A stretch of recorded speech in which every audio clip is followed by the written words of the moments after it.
Imagine opening your front door, and instead of a hallway, there is a dungeon, monsters, a timer, and a system message telling you to clear it before time runs out. Leaving the house is dangerous. Staying inside might be even worse. So, with nothing but desperation and a ticking clock, he steps into the dungeon again and again, until the guy who just wanted to survive accidentally becomes a necromancer with an army of skeletons. One day, torches lit up inside a dark cave and a loud noise thundered. Purple slime dripped from the walls. It was goblin blood. A monster with sharp claws raised its hand and pounced on its opponents. A battle raged in the dungeon between similar monsters and a cloaked hero. The monsters roared loudly and attacked their opponent using sharp movements when suddenly everyone froze. The hero drew his sword and smashed several goblins with a single movement. He turned sharply, and his partner asked if he was ready yet. He kicked the ground and asked not to rush him. The battle continued, and only one monster remained. The last one, an armored knight, pounced on this goblin, and moments later the friends began to discuss how they had not thought they would spend so much time on this. The goblins, enchanted by the Lord, were also dead. But where was he? He will go and find out about it, but why? They can contact him. Kai thought something had happened to him, and his friend told him he was worrying for nothing. Suddenly he wondered what was going on. Why was the ground shaking? A more ominous and enormous orc appeared right next to them, causing them to freeze in fear. The goblin began to roar loudly and attack them, and the boys decided that they needed to retreat and find their master immediately. Kai shouted at Castle to wait for him, but he moved into battle and replied that he thought he could easily deal with this orc. A moment later, the orc struck him with an axe, causing Castle to grunt in pain. He was dumbfounded. By the shoulder of an approaching orc in front of him a moment later, it struck him again. Kai was terrified for him and shouted his name, because he could die like that. At this point, the orc continued to roar loudly when he was suddenly attacked by blue magical rays. He began to roar loudly, and the main character came to the guy's aid, calling them by name and telling them to go back, as they could handle him themselves. The guys saw their commander holding a special card with a golden seal. His eyes glowed yellow when he began to use it, and the guys were dumbfounded. Kim Bok raised his hand and created a fireball above himself. The guys wondered about this attack. The protagonist charged and aimed it straight at the orc face. The orc covered his face with his hands from the approaching flames, and a moment later, there was a loud explosion. The guys began to be surprised. After all, the owner was a magnificent mage. Another guy in a cloak approached the master and asked if he was okay. Kim Bok grabbed his head and said in a trembling voice that he had used all his mana on the orc. His assistant replied that he was still doing great, and the main character asked again, "Does he really think so? Is he really doing great? This is ridiculous." Although in the past he could only dream of such a level, he did nothing at all. He simply sat under the blanket and shivered, hiding from the whole world. 3 months ago, 2 of his apartments turned into portals to a dungeon. He was locked in his own house. At first, he even found it curious, but when he entered the dungeon, he felt like a fantasy hero. But all this did not last long. Until a goblin tried to kill him for the first time, he ran away from the monsters in fear. But their venom got into his wounds, and for several days he teetered between life and death. He pulled out all the boxes that contained any medical supplies, and all the bandages were covered in blood. But after lying there on the floor for a while, the system informed him that he had survived and had received the rank of Dungeon Explorer. But after that incident, he never dared to enter the dungeon again. He tried asking for help online, but no one believed him. He wrote that the door to his house had become an entrance to a dungeon. And what should he do? No one answered him seriously, and calling the police was pointless. But fortunately, he found others like him when he went to a related website.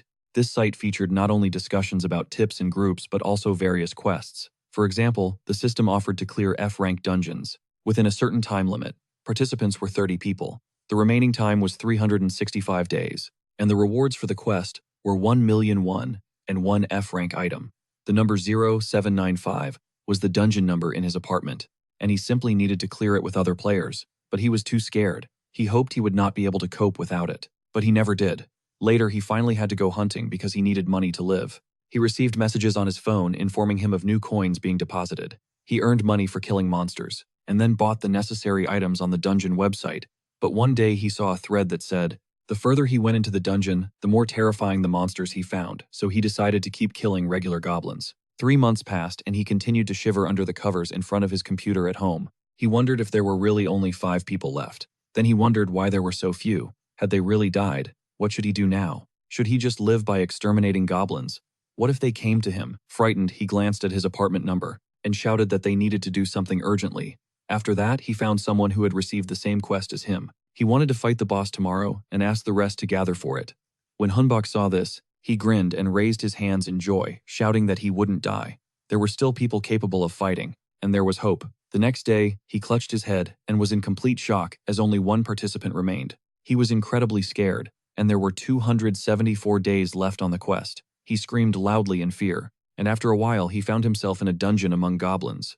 He watched them stealthily, then suddenly pulled out his club, and the goblins began to roar loudly. With a confident expression, he began to destroy them one by one, striking them over the head with his club. The goblins scattered in all directions, and Hunbok realized there was only one left, the one he had to destroy. He pounced on him with his shield, and struck the remaining goblin. One of them fell unconscious to the ground, while the others stood there bewildered. Looking at his opponent, the protagonist exhaled in relief and wiped the sweat from his face. Then he pulled out a box cutter, cut his finger until it bled, and silently prayed for success. A drop of blood fell on the seal on one of the goblins' bodies, and a moment later, a bright light erupted in the cave. Hunbok realized he had succeeded, as a magical bond had formed between him and the goblin. He clutched his head and wondered what was happening to him. Why was he feeling so dizzy? The goblins watched his body in bewilderment. Eventually, he was left alone. He tried to ignore what was happening and searched the website for anything that could help, but found nothing. He clutched his head in fear and muttered that he had absolutely no choice. If he couldn't clear the dungeon alone, he would be stuck with it forever. Suddenly, he received a notification on his phone, and before doing so, he needed to evaluate his skills. He realized he had succeeded. His mana and concentration were listed, meaning he was a wizard. Using a special app from the website, he was able to view his information. Thanks to his developed teamwork skills and concentration, he learned to tame and subdue the goblins. It worked with one at first, then a few more. But he couldn't do it anymore, and his mana was depleted. Beads of sweat trickled down his face from exhaustion. Suddenly, he realized something and jumped to his feet. He gazed silently into the depths of a cave, contemplating the need to return. The goblins turned in his direction in surprise, and he shouted for them to help him quickly. After some time, Hunbok returned home and tried to catch his breath for a while. He realized he was home, and if he couldn't make it then. But before he could fully process this, he suddenly looked at the glow near the window. Thanks to the website, he realized something. Magical skills are quite rare and especially sought after in group ranks, but he was the only one left in his group. At that moment, he cried out in horror and realized that if he hadn't chickened out, then together, they would have had a chance. If only he decided, then everything would have been different. He collapsed on the floor and began sobbing and pounding his fists, causing the goblins to stare at him in bewilderment. He wouldn't be alone now, if he hadn't chickened out then. The goblins watched the proceedings questioningly and exchanged glances. The system reported that the dungeons were class 0795, with 272 days remaining until the raid's failure. 3 days had passed since Hunbok began clearing the dungeon. He was currently asleep. He fell face first into the ground and lay there motionless for a moment when he suddenly spun around, realizing what was happening. He grabbed his club and found himself waiting by the door. He listened to the sounds and wondered if he had imagined it. Suddenly, his gaze shifted to an even more terrifying one, and he remained in a state of total anticipation. When he grabbed the door handle and opened it, he exclaimed, along with the goblin standing behind him. But it turned out to be only a single box, which surprised him greatly. He approached it, and upon examining it, realized it was a package. After a while, the senders discussed it. It seemed he had received this package.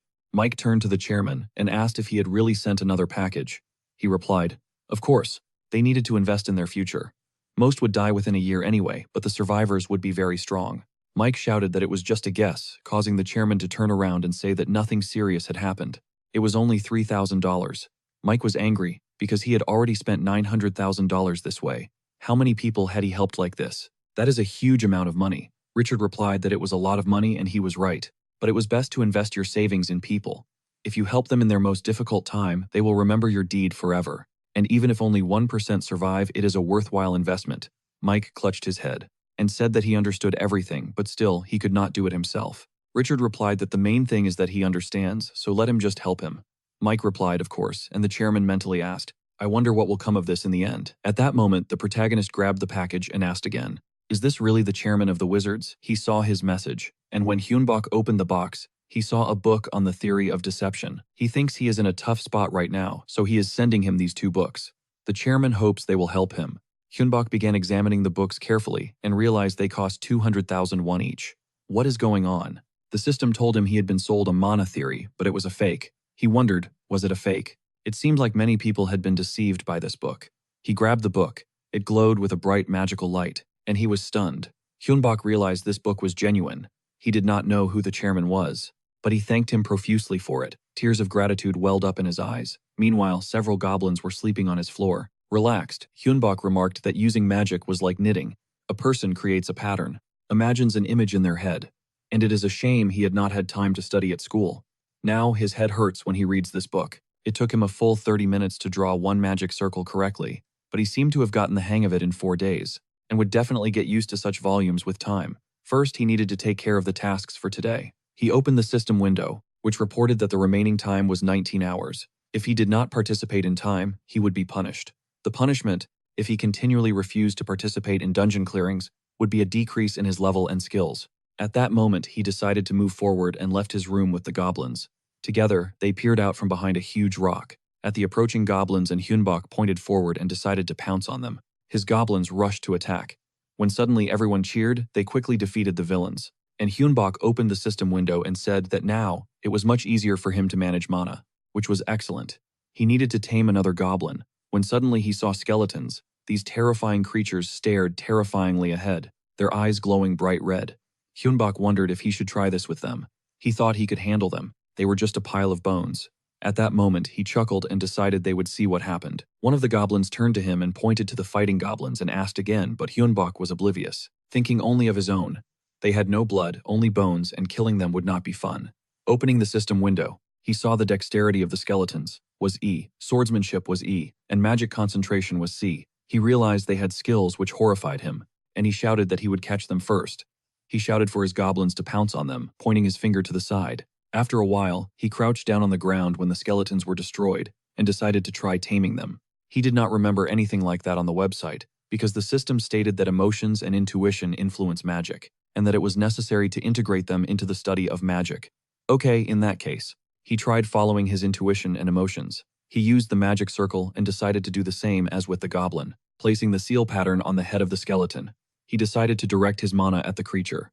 The skeleton was completely bound with ropes, when suddenly, the body of the creature began to tremble violently. Hyunbok realized he had succeeded, when the eyes of the skeleton glowed blue so he could rely on himself and continue exploring the dungeons. He was very pleased with this thought, but it had consumed too much mana.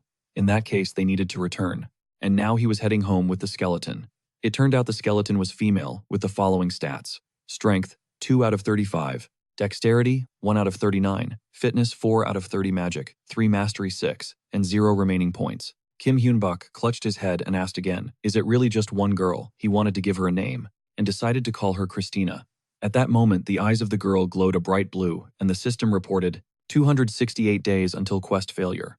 7 days had passed since Hyunbok began exploring the dungeons. The protagonist went to bed and fell into a deep sleep. Christina sat next to him watching him sleep. Suddenly, she remembered being human, defending the dungeon with her friends, but a moment later they were all destroyed. She turned into a skeleton. Suddenly, she examined her hands and was surprised.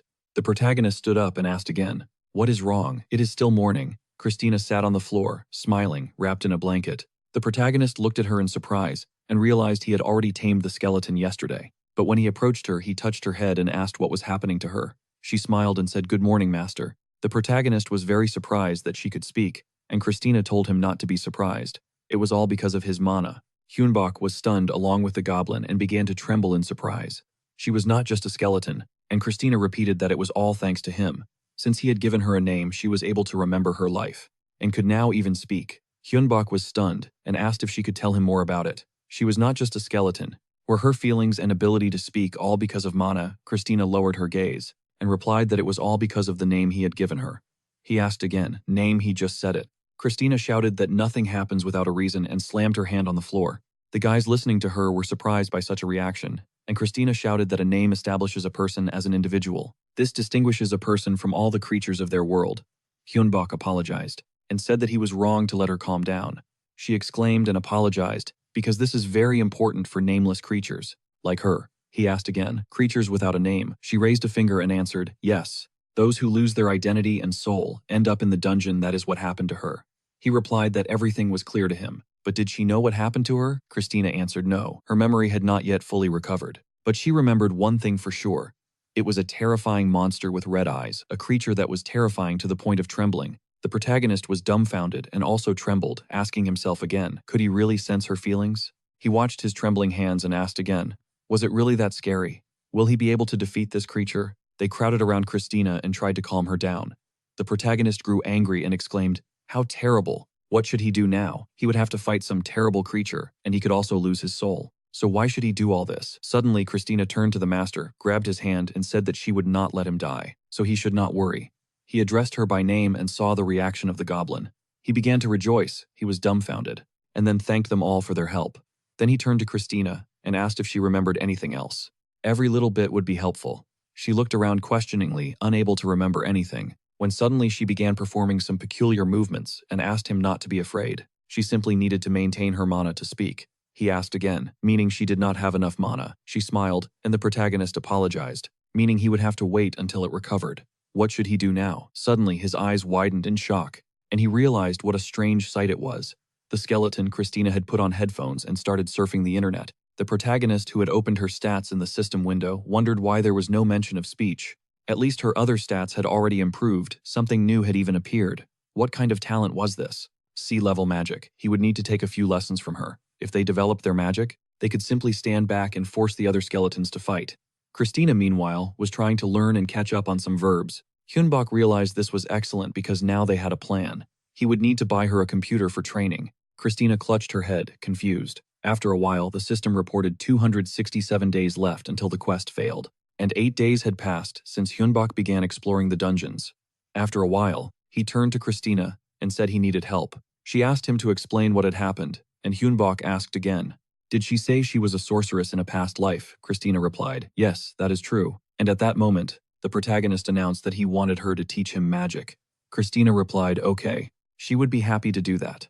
The knowledge of Christina was excellent. She drew special pictures on paper, and Hyunbok asked again, does he always have to draw these now? She replied that it depended on the situation. Thanks to her, the contents of the book were much easier for him.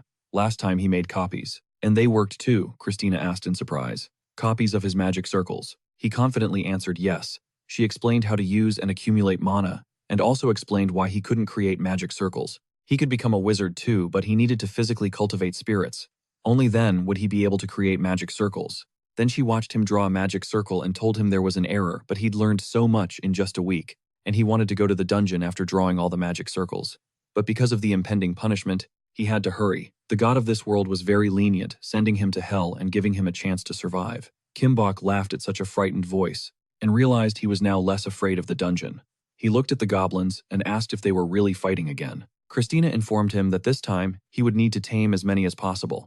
He wasn't sure he was capable of this yet, but he decided to give it a try. Christina said they'd had enough for now, and he asked again, what should we do now? She replied that they needed to check something. He asked, what was it? Christina approached one of the goblins and said it had to do with her. Did he remember them collecting their shared mana before leaving? He said, of course. And Christina continued saying that no matter how hard they tried, her mana hadn't changed. He replied, yes, he remembers everything. And asked again, did it have to do with her? She answered yes, and suddenly grabbed one of the goblins by the neck, startling the creature.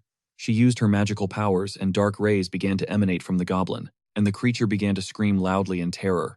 A moment later, the goblin was dead, and the protagonist was dumbfounded, realizing what Christina had done. She replied that she was undead, meaning a monster that had already died. It's after death that a person desires life most. She can't accumulate mana because she's already dead. And for the undead to become stronger, they must take lives. Her hand trembled, causing the protagonist's hand to tremble as well, and he realized that humans really don't do that, and that the need to kill other beings to survive only proves that they are already monsters. She understands all this, which upsets him greatly. He turns to Christina, pats her on the shoulder and asks, she said she would do everything for him, right? She answers yes, and Kimbok says that it's an order, then let her kill to become stronger. Christina turns to him with a smile and asks, what was he saying? He replies that otherwise, she won't be able to protect him, and that to be strong, she must kill. She can blame him entirely, since the order is his. Christina is dumbfounded by this and declares that he's too good a man. Kimbok pointed at himself and asked, he really meant him, but that wasn't it. He needed to survive at all costs and wasn't going to make any more excuses. Still, he began shouting loudly that they would deal with the rest later. All his subordinates responded, of course, master, after which he looked at the cave walls, and Christina said that, at least she wasn't a zombie. Kimbok asked, what's the difference? She replied that while they were closer to living people than she was to become stronger, they needed to eat the dead. By that, she meant they had to bite them with their teeth. Kimbok was dumbfounded and frightened. Christina asked him to be quiet, and he exclaimed that it was good that she was a skeleton. After that, Christina asked again, what were her skills now? He replied that they had improved noticeably, but he didn't think it was enough. Killing only goblins wouldn't improve his skills. Then he needs to find someone stronger. At that moment, Christina froze and looked into the distance. Kim Bok turned around and asked, "What's wrong?" The goblin pointed in that direction, hinting for him to look. There was a huge crowd of goblins running toward them. At that moment, Christina asked him to leave it for her, and Kim Bok asked, what could she really handle this alone? She replied, "Of course," then created a magic circle in front of her and used her magic arrow skill. All the goblins braced themselves and prepared for battle, when suddenly a bright beam of magical lightning flew toward each of them and struck them directly. All the goblins fell to the ground, and suddenly Christina began to fall too, muttering that her mana had dropped. The protagonist shouted for her to rest and recover, then prepared to attack, and shouted with his goblins to attack the remaining ones. A fierce battle broke out between the goblins, and they began to wrestle with clubs. One of them swung at another from behind, when suddenly, the protagonist helped destroy the same goblin also began to fight and help his friend. The monster's teeth flew in all directions from such powerful blows, and one of the protagonist's subordinates noticed the other goblins starting to run away, and Kim Bok shouted, "Are they really thinking of escaping? They must catch them all." His goblin rushed after them, and moments later, many destroyed goblins lay on the ground. The protagonist was covered in cuts and exhausted.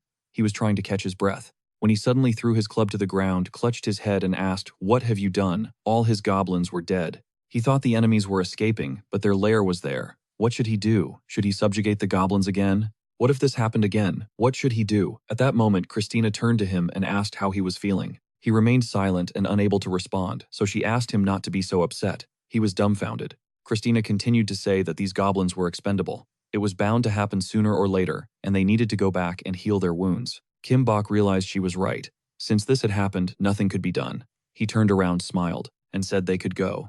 When they arrived home, Christina removed his shirt and began to heal his wounds. She did this using her magical healing powers, and all his wounds suddenly healed. Kim Bok asked again in surprise what she was doing. She replied that it was the first healing circle of magic, a quick healing. She didn't think she could use it as an undead, but she was glad it worked. Kim Bok examined his body and was delighted that all his wounds had disappeared. At that moment, Christina leaned right into his face and suggested that maybe they should buy better gear. Next time the situation could be even more dangerous. He answered bluntly yes, but he didn't have much money. His bank account balance was 1,641,657 won. The most basic set would cost 150,000 won. Christina pointed out that even the most basic kit wouldn't be enough, but he shouldn't worry, she would find the money. He looked surprised and asked again how she would do that. She replied that she would create a topic on the advice page, and the ones with the most views would pay well. She could post something useful about magic and earn money that way. Kim Bok asked again would she be able to. Could her knowledge simply be exchanged for money? She replied that it was possible. There would be nothing supernatural. She would write advice for beginning magicians. She wasn't sure the topic would be popular, so they shouldn't have high hopes. Kim Bok thought for a moment and said that she really did know a lot. Someone would definitely find these tips useful, so he wished her luck. She smiled and replied that she would try to achieve this goal. After some time, Kim Bok's bank account balance was already 51,341,657 won. He was stunned by such a large sum of money and asked again, "Isn't that a lot?" Christina grinned and said that now they could even get a new base. He shouted, "Moving, is that possible?" Christina replied that it was possible. After making the payment, they had to enter the address of the house they were living in and the house they were moving to, then stay in the dungeon for about half a day, and then return to the new house. By the way, he should expect another transfer tomorrow. The protagonist asked again, "Will the same amount come to his account?" Christina replied, "Yes. If she ranks first in views, she receives a one-time payment equal to the profit earned. Administrators usually split the payment over 5 months, but she persuaded them to pay it all at once." He was dumbfounded by this and said that it was excellent and that he would like to move closer to other people. Christina smiled and said, that is what they would do. 4 days later, they were in 4 rooms, a kitchen, and a living room. They made a down payment and signed a year-long contract. It was a wonderful apartment, except that when he went out onto the balcony, he saw the incredibly beautiful neighboring buildings. He didn't understand what all this meant. How did the move even happen? Were these the administrators Christina had negotiated with? Could these be the same people who helped him with the money? What if they knew how to get out of here? At that moment, Christina screamed, "Master!" He was dumbfounded and asked again, "What?" Christina shouted at him to stop daydreaming because, to survive, he needs to get to the dungeon. Hadn't he come to terms with that yet? He turned around in surprise and wondered if she could read his mind. At that moment he asked, "But what if there was another way?" Christina asked again. Even if there was such a way, so what? What if this way turned out to be even more dangerous? What would he do then? Would he really try to escape? He was dumbfounded by what he heard, and Christina repeated that avoiding problems wouldn't solve them. Kim Bok's mouth dropped open in surprise, and he was silent for a moment. Then he clenched his fist suddenly. A bright beam of light appeared in front of him. Freedom appeared right before his eyes. He punched the system, and his hand began to bleed. He just wanted to get out of here and survive, and he would definitely do it. He began screaming loudly, full of confidence, and everything around him blazed with a bright, magical light. A drop of his magic spread throughout the apartment so much that Christina realized it was mana. The protagonist examined his new body and asked again what was that. A moment later, he grabbed a weapon and began fighting the new goblins in the dungeon. When he managed to defeat them with a single weapon, he looked at his hand and realized that it was excellent. He was able to overcome his anger and despair, and a new strength was revealed to him. His own mana had now awakened within his body. He asked again why all of a sudden Christina started screaming. What do you mean? He got this for overcoming his own moral compulsion. Magic always depends on a person's mental state. Now he could truly be called a wizard. Kim Bok was delighted and said, "Did he really have a magic circle?" Christina reported that after becoming a circle mage, he had become stronger. At that moment, he smiled, adjusted his hair, and said with a smile on his face, "Of course, he thinks it is all thanks to their equipment." Christina replied, "Yes, money solves everything." He was wearing an orc leather set worth 1 million won and a one-handed mace worth 5 million won. He asked in surprise, where did she learn such words? She replied that people write that all the time online. Kim Bok decided it was time to restrict access to it. Sometime later, when they defeated more skeletons, he decided it was time for them to return because they had done well today. They destroyed 2 skeletons with sea-level skills. When they arrived home, the protagonist began using his magic powers, and again formed the magic circle pattern, directly over the faces of his slain skeletons. A moment later, they stood up, and he realized he had successfully subjugated them. Now, naming these skeletons Castle and Kai, would they succeed? Christina suggested they wait for now. Kim Bok wondered if anything could go wrong. She replied that she could not promise they would be as obedient as she. Memories of death and life as undead could affect them in unpredictable ways, so they could only wait for their memories to return. After some time, Kim Bok decided to open 2 doors, and when they opened, the protagonist was terrified to see a skeleton walk past him. He cried out in fear, and that skeleton fell to the floor, while the other continued to sit, frightened in the closet. There was an awkward silence between the men, and Christina approached one of them, and said that his memory had apparently returned. The skeleton nodded, and Kim Bok remarked he seemed to understand them. But he cannot speak, can he? She replied that they lack vocal cords, making her case unique in that regard. At that moment, Christina congratulated them, as they had received a second chance at life. The skeletons exchanged glances and smiled. She explained that while their memories had been taken from them, they had been able to regain some of their past life memories thanks to their master's gift of new ones. Here he was their savior. All his subordinates looked at him as if he were a god, and the protagonist asked, "Did it work?" Christina explained that her master was now in danger, as was their world, which could also be destroyed. So they must help their master survive. They must do what they had failed to do in their past lives. Let them swear allegiance to their master, swear that they will give their lives for him, and she will do the same. Then she thanks them for giving them the opportunity to live again, for the sake of magic, and she pledges her loyalty to her master. At that moment, a magical bond formed between them, and Christina addressed the other skeletons, and said that now they must do the same. If they refuse, they will die on the spot. The skeletons were stunned by this, after which one of them looked away, but they decided to agree. The protagonist was stunned when he heard this speech, and the skeletons said that they thanked him from the bottom of their hearts for giving them the opportunity to take revenge and achieve their goal. They pledged their loyalty to their master. At that moment, a magical bond formed between them, and they realized that they were now a team, and the protagonist relied on Kai and Castle. They did not even leave them the right to choose. At that moment, Kai said that the master and the lovely lady should take care of them. Christina informed them that they were all now connected and could speak without using mana. The protagonist remarked that this was very good, then turned to them and asked what they wanted revenge for. It would have been better for him to know this beforehand. At that moment, Castle remembered that he felt he needed revenge, but he could not remember who or why. He still adhered to the rule of an eye for an eye. He would definitely find the bastard who killed him. After these words, Kai explained that his family had a family heirloom, but when his older brother went into the dungeon to find it, they lost contact with him, and the item was lost. Therefore, his goal is to find it and defend his family's honor. At that moment, Christina entered the conversation and said that in a past life, just like now, she was a sorceress, and all she wanted was to study magic and become stronger. The protagonist wondered if he really wanted that too, after which he spoke his name and said that his goal was survival. He had once been on the brink of death and no longer wanted to feel that fear and pain, so he asked them to help him survive. At that moment, he clutched his heart, and the skeletons looked at each other and shouted that they appreciated his honesty. Master, of course, no one wants to die, so they would help him, and he should tell them what to do. Kim Bok replied, excellent. In that case, they will get to work right away. After a while, Kai used his powers and began destroying one goblin after another with such incredible dexterity that he killed several with a single blow. At that moment, Castle launched an attack and asked him to retreat so he could destroy the same number of monsters. With incredible speed, Kai turned to him and shouted that it was dangerous. Had he really returned? Himbok replied that he saw they were doing well, and Christina noted that thanks to them, the owner was spending more time on training. They were advancing through the dungeon much faster. The guys continued the fight with incredible enthusiasm. The protagonists didn't think they'd reach the boss so quickly, and they found themselves right next to the main gate. I read on the website that there should be 1 goblin and 20 smaller goblins. Castle said it was easy and they could handle it in a couple of minutes. Kai said he was overconfident as the bosses were smarter than the goblins they'd encountered. Besides, you can't always trust what the website says, and Christina thought they needed to prepare first.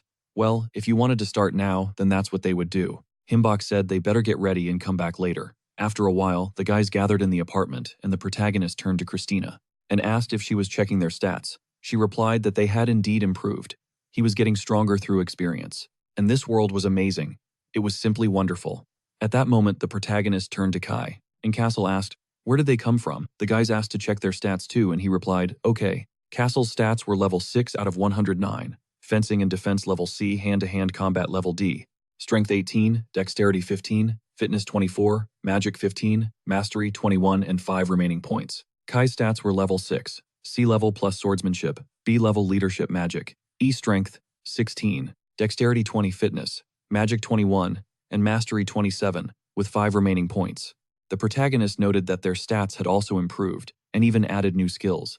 Now, they decided to check the owner's level, and he decided, okay, they'll do that now. He had the highest level of 9 strength, 17 agility, 18, fitness 16, magic 35, mastery 23, and 8 remaining points. He understood that this wasn't enough, and he needed to get stronger to avoid losing everything at once. Kai noted that they should be careful, and by the way, they needed to buy something. Christina said they needed to buy magic crystal powder. He exclaimed, what? That's very expensive. This substance cost 1,000,000 won for 10 grams. Christina said she needed 1 kilogram and there was a 50% discount, so it shouldn't be too expensive. The protagonist noted that he didn't have that much money, and Christina said the website said they could pay for it in installments. Himbok asked again, does she really need that? Christina replied, yes, it's really needed, and Himbok said, then they'll take it, sounding very upset. Christina was overjoyed for a moment, as she had a new package in her hands. She'll be crafting something. So for now, they must go without her. The protagonist remarked that she sometimes frightened him. Kai said he didn't know what she was doing and it was unlikely to be quick. Castle remarked that they should go without her as they could handle it. After a while, they arrived at the dungeon and began fighting again. Kai reported that 287 skeletons had already been killed. Castle remarked that these were weak opponents for today. The protagonist noted that it seemed they had used up all their luck for the day. Castle remarked that luck is very important for living beings because it cannot be influenced. Himbok mentioned that he had a luck, skill, and the guys asked him what he was talking about. He replied that luck helps in desperate situations. That's what it says. Kai said it was a strange skill, and he needed to be careful. At that moment, Himbok turned around and asked why. They replied that luck doesn't just happen. Good things happen because of luck, but if luck only helps him in difficult situations, then he's unlucky in everyday life. Maybe that's why they hadn't met the right skeletons, he'd already spent his luck on them. Castle noted that was entirely possible, and smiled. Kai said he was pleased to know that meeting them was luck, and chuckled. The protagonist was dumbfounded by what he heard and watched in bewilderment. As they laughed at the whole thing, Castle asked him again, what do you think about that? The protagonist didn't answer, and the guys asked again, what happened? He blushed. Was he really feeling unwell? Was it because of the goblins? He shouted that everything was fine, and they should go home. When they arrived at the apartment, they saw Christina sitting on the floor. He turned around abruptly and asked, are they there yet? He didn't understand what was happening to her, and asked again, is she finished yet? She answered in a trembling voice, no. Smoke was coming out of her skull, and she had turned blue. Himbok remarked that he was sorry, and Christina remarked that the item was easy to create, but she had messed up 3 out of 5 times, so she tried to lie down and get her head straight. The protagonist noticed that luck was not on her side today and realized, is it really because of him? At that moment, Castle wondered out loud if it was because of the owner. Christina asked again what the protagonist silently begged them not to tell her about, but Castle immediately told her everything. And Christina said that she didn't think that was the issue, because these were her mistakes, and she was the only one to blame. And if it was somehow connected, then the failures would end sooner or later. The protagonist grinned, and replied that everything was correct, and Christina decided to try again. The guys asked again, Will she tell them what she wanted to do? She said it was a secret, but they would be pleased, and she promised them so. After a while, the guys agreed with her and went into another room, but decided to eavesdrop. Christina said how cheeky they were. Maybe they should go to the dungeon, or would they just hang out here, trying to eavesdrop on her. The guys were terrified when they realized she understood everything and apologized for disturbing her. They were shaking with fear as they were terrified of her aura. After a while, Kai made himself some coffee from the coffee machine and brought the tray to the table. The protagonist asked when Christina had last contacted him. He replied that it had been 3 days. I think Kim Bok wondered how she was doing. He'd like to help her, but he didn't think he could. Castle said they shouldn't do that. Didn't he remember the look she gave them when they tried to eavesdrop on her? Kai added that it would be better to simply trust their sweet lady and wait patiently. The protagonist replied, yes, Christina is smart and will do everything in the best possible way. At that moment, when he began to drink coffee from a mug, she entered the room and said in a terrifying voice that she was back. The protagonist almost choked on his coffee and stained his face, after which he asked again how she was doing. She replied that her task was successful and smiled with a magic card in her hands. He asked again, had she been working on this? Christina answered, yes, it was a spell card. He asked again, but what is it? She explained, that in simple terms, it's a card with a spell. He needs to take the card, imagine the spell, and then direct it with mana into the card. Anyone can use this thing. Moreover, thanks to the card, it's possible to use magic 2 levels higher. She handed him the card for him to examine carefully, and the protagonist, picking it up, shouted with delight that they would really need it. How did she even do that? Christina explained that frankly, in her world, there weren't cards but spellbooks. He asked, so she made it all herself. She's simply a genius. Christina explained that this world is highly technologically advanced, and after drawing one, she scanned it and can now create as many as she wants. True, a small percentage of the copies are far from the original. He asked, so what was it that failed? Christina replied, that she'd failed 3 out of 5 times. Because she couldn't enchant them. It's not that easy to turn ordinary paper into magic. Kim Bok chuckled at the idea of it all being handmade, and Christina replied, yes, but thanks to the printer, she'd managed to avoid the hardest part. She made 20 cards in total, 7 pairs of Circle 1 and 3 pairs of Circle 2. It would have been great to make 40, but she couldn't. Kim Bok asked again, why do they need first circle cards? Wouldn't it be better to use more complex magic? She laid the cards out on the table and explained that it was all about mana consumption. The higher the circle, the more mana is required, meaning the problem was a low level.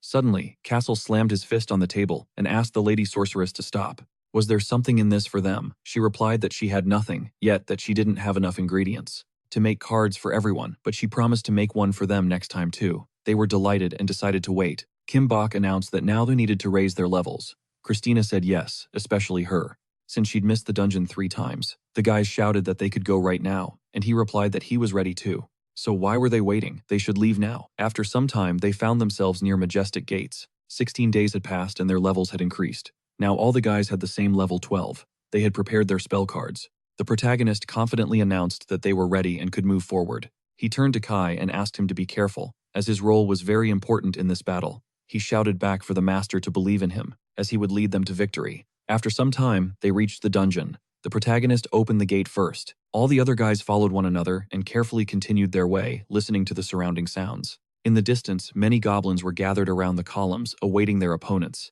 And then they were home. The loud sound of the doorbell made MC's eyes widen, and he asked Christina if she had bought something on the dungeon website. She told him that was not the case, and Kai went to the door saying he would check what was inside. After that, he brought a large package into the house and placed it on the floor. Castle examined the box carefully and advised Hanbok to be careful. Indeed, the box didn't indicate the sender. MC opened the box, and the 4 of them looked inside. Inside was chainmail and a letter from his secret admirer. In his letter, he wrote that he was glad that his topic had become the first on the site and that he was making good progress in the dungeon. He was sure he couldn't have done it alone, so he would send him something as a gift. He hoped they would meet one day. There were also chainmail pants, high-end equipment, with a passive effect that restored mana. The skeletons immediately began calculating how much it cost and holding it to Hanbok to see how it looked on him. He took the chainmail with a smile and thanked the man, and Christina pointed out that he could have sent it before the boss fight, and he agreed, but they still needed to thank the man somehow. Christina asked how he would do it, and he told her that he didn't even know.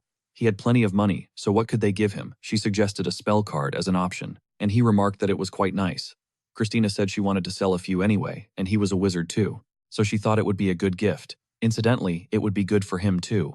Her words immediately made MC nervous, and she said it was time for him to learn first circle magic, so he should make the cards himself and send them in his own name. He protested, saying he had just returned from the dungeon and wanted to rest for at least one day, and she exclaimed in response that for a wizard, learning is rest. After that, she grabbed him and dragged him into another room, saying that she would teach him everything. Meanwhile, Mike entered the chairman's office, and seeing his expression awkwardly asked if something good had happened. He confirmed it with a smile, and asked if he remembered that guy who was left alone. He had made good progress. He even sent him chainmail as a gift. Mike said that it was insanely expensive, and he said that happiness cannot be found in money. He showed him the first thread on the site, where Hanbok advised others not to confuse it with the third circle of rapid healing. Rapid healing is only possible for minor wounds, and after using it, they will feel hungry and tired. If they use it alone in the dungeon, they can become goblin food. Mike was surprised and told the chairman that he had excellent instincts, and he laughed, saying that he wants to continue supporting him. He really expects a lot from this guy. Meanwhile, MC returned to the dungeon this time, armed with new armor. They entered the second floor. Everything was quite calm and quiet. Hanbok noted that there was almost nothing different from the first floor, and Christina reminded him that the monsters here are much higher level, so he should not let his guard down. He laughed nervously and told her that he was as vigilant as ever. And finally, their first opponents appeared. A small group of goblins led by an orc. The monster growled menacingly, and MC called out to Kai and Castle. They understood him instantly and rushed to attack, and the goblins ran towards them. Watching their fight, Hanbok swore nervously, and noted that they were stronger than he thought. One of the goblins struck with a club. Castle managed to block it with his sword, but he was thrown back right at the orc. He looked at him and said that here was their leader, he would have to deal with him. Another group of monsters appeared behind him, causing MC to curse nervously, and Christina told him not to worry. She called out to the boys and told them to retreat when she gave the signal. After which, she took a spell card from under her clothes and told the master that she would borrow some of his mana. After this, mana immediately began to flow to her. He felt how much of it was leaving, and Christina gave the signal. They scattered, and she created a huge fireball in the air, then waved her hand, and directed it at the group of monsters. The skeletons immediately retreated to a safe distance, and the monsters became very nervous, in the face of danger. After that, an explosion was heard. The monsters were finished off at once. Hanbok exclaimed with admiration that the magic of the third circle was incredible. They all died at once. He turned to Christina to tell her that she was incredible, but seeing her lying down, he became very worried. She told him that everything was fine. She simply used up her mana and fell apart like a real skeleton. He breathed a sigh of relief, saying that he was so scared he thought she died. Meanwhile, Kai pulled Castle out of the fire, and he turned to Christina with displeasure, exclaiming that she almost killed him, let them return his legs immediately, and began presenting a project for making money for the core. MC, along with the others, sat down on the couch and asked in surprise when she had time to do this. Christina said that, to make the core, they needed crystals, and crystals were very expensive, but they shouldn't worry about that because she knew how to make money with spell cards. Selling them, they could earn a decent amount. They are especially useful for non-magic classes, she thinks. Everyone understands the importance of magic in dungeons. If he is worried about production costs, then everything will be fine, because with 1 kilogram of magic powder, they can make 100 cards, and each card will cost them 1 million won. Considering the production costs and the chance of failure, she proposes selling the cards for 3 million apiece. After that, she gave Hyunbok her detailed plan and said that if he agrees, they can sign a contract. He took it confused and asked, he just needs to sign it right. She confirmed it, and Castle irritably remarked that she had great persuasive powers. Kai said he didn't think it was a scam, but he should have at least read the contract first. MC signed his name and asked if the price was too high. Would they really sell it? Castle replied that of course they would because life was more valuable than 3 million. He agreed with him, then handed the contract back to Christina, and she said that under the circumstances, you have to look for the best. She quickly checked that he had signed everything, and he asked how they would sell it. She told him that she had already discussed it with the site administration. They supported her initiative and would even help with advertising. Hyunbok said that in that case they should stop chatting and get started quickly, and Kai noted that the second floor is more difficult, so they would spend more time on it. Christina said that they couldn't sit around doing nothing, they would just move forward gradually. MC agreed with her and said that they would be returning home after one battle. Time passed. He wrote an ad and posted it on the website. Then the first sales began. Hyunbok was so tired of assembling packages and sending them that he lay down on the floor among the trash and with tears in his eyes, said that he almost died. Kai brought him tea praising him for a job well done, and Castle said that he was a little surprised because they sold everything in 5 minutes. MC smiled and agreed with him. They sold everything out pretty quickly. He was scared even looking at such huge numbers in his account. As much as 450 million won. Castle exclaimed that he hoped they would earn even more, and Christina approached Hyunbok, saying that now they would be able to make cores. She had already started ordering materials. He agreed with her, and then smiled sarcastically, and asked if he could at least rest today. She sighed heavily, and allowed him to rest, but first they needed to clean up. So they sold 20 first circle spell cards and 10 second circle spell cards, even giving the first 10 buyers a 10% discount. When the cores were ready, the skeletons attached them to themselves, and Castle remarked that things were much better. With the core, Kai tried moving his hand and said that he felt like he was reborn, and Christina said that now they could use third circle magic.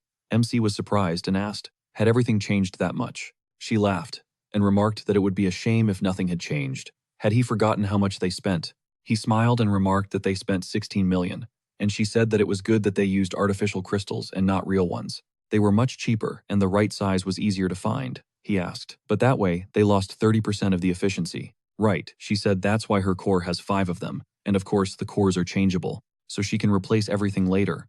He noted that she had thought everything through well and then suggested they check their stats. Castle told him not to be surprised at how strong they had become, and Christina asked him to start with her. Hyunbok took out his phone and saw the stats of all 3. Each had received bonuses from their cores in addition to their magic stats. Noticing this, MC said that something new had appeared and showed it to them. Christina noted that everything was displayed separately, which she thought was a good thing. But since their cores were still very new, they needed to closely monitor their stats. They would check them every day. He agreed and said that the main thing was that they already had results, which meant it would be easier for them in the dungeon. Castle began to stretch his shoulders and asked, then why are they standing here? They needed to get into the dungeon as soon as possible. Christina immediately firmly said that they couldn't go there yet. She had said that their cores were very new, and they needed to test their magic first. What will he do if the master dies? Due to their carelessness, her gaze made him nervous, and he agreed with her, as did Hyunbok. Only after a while did they go to the dungeon. Castle immediately began swinging his sword, demonstrating his abilities to the master. He demonstrated his technique called Sword Whirlwind, which only A-class assassins can use on a goblin. MC praised him, and Kai chuckled, saying that any knight can do that.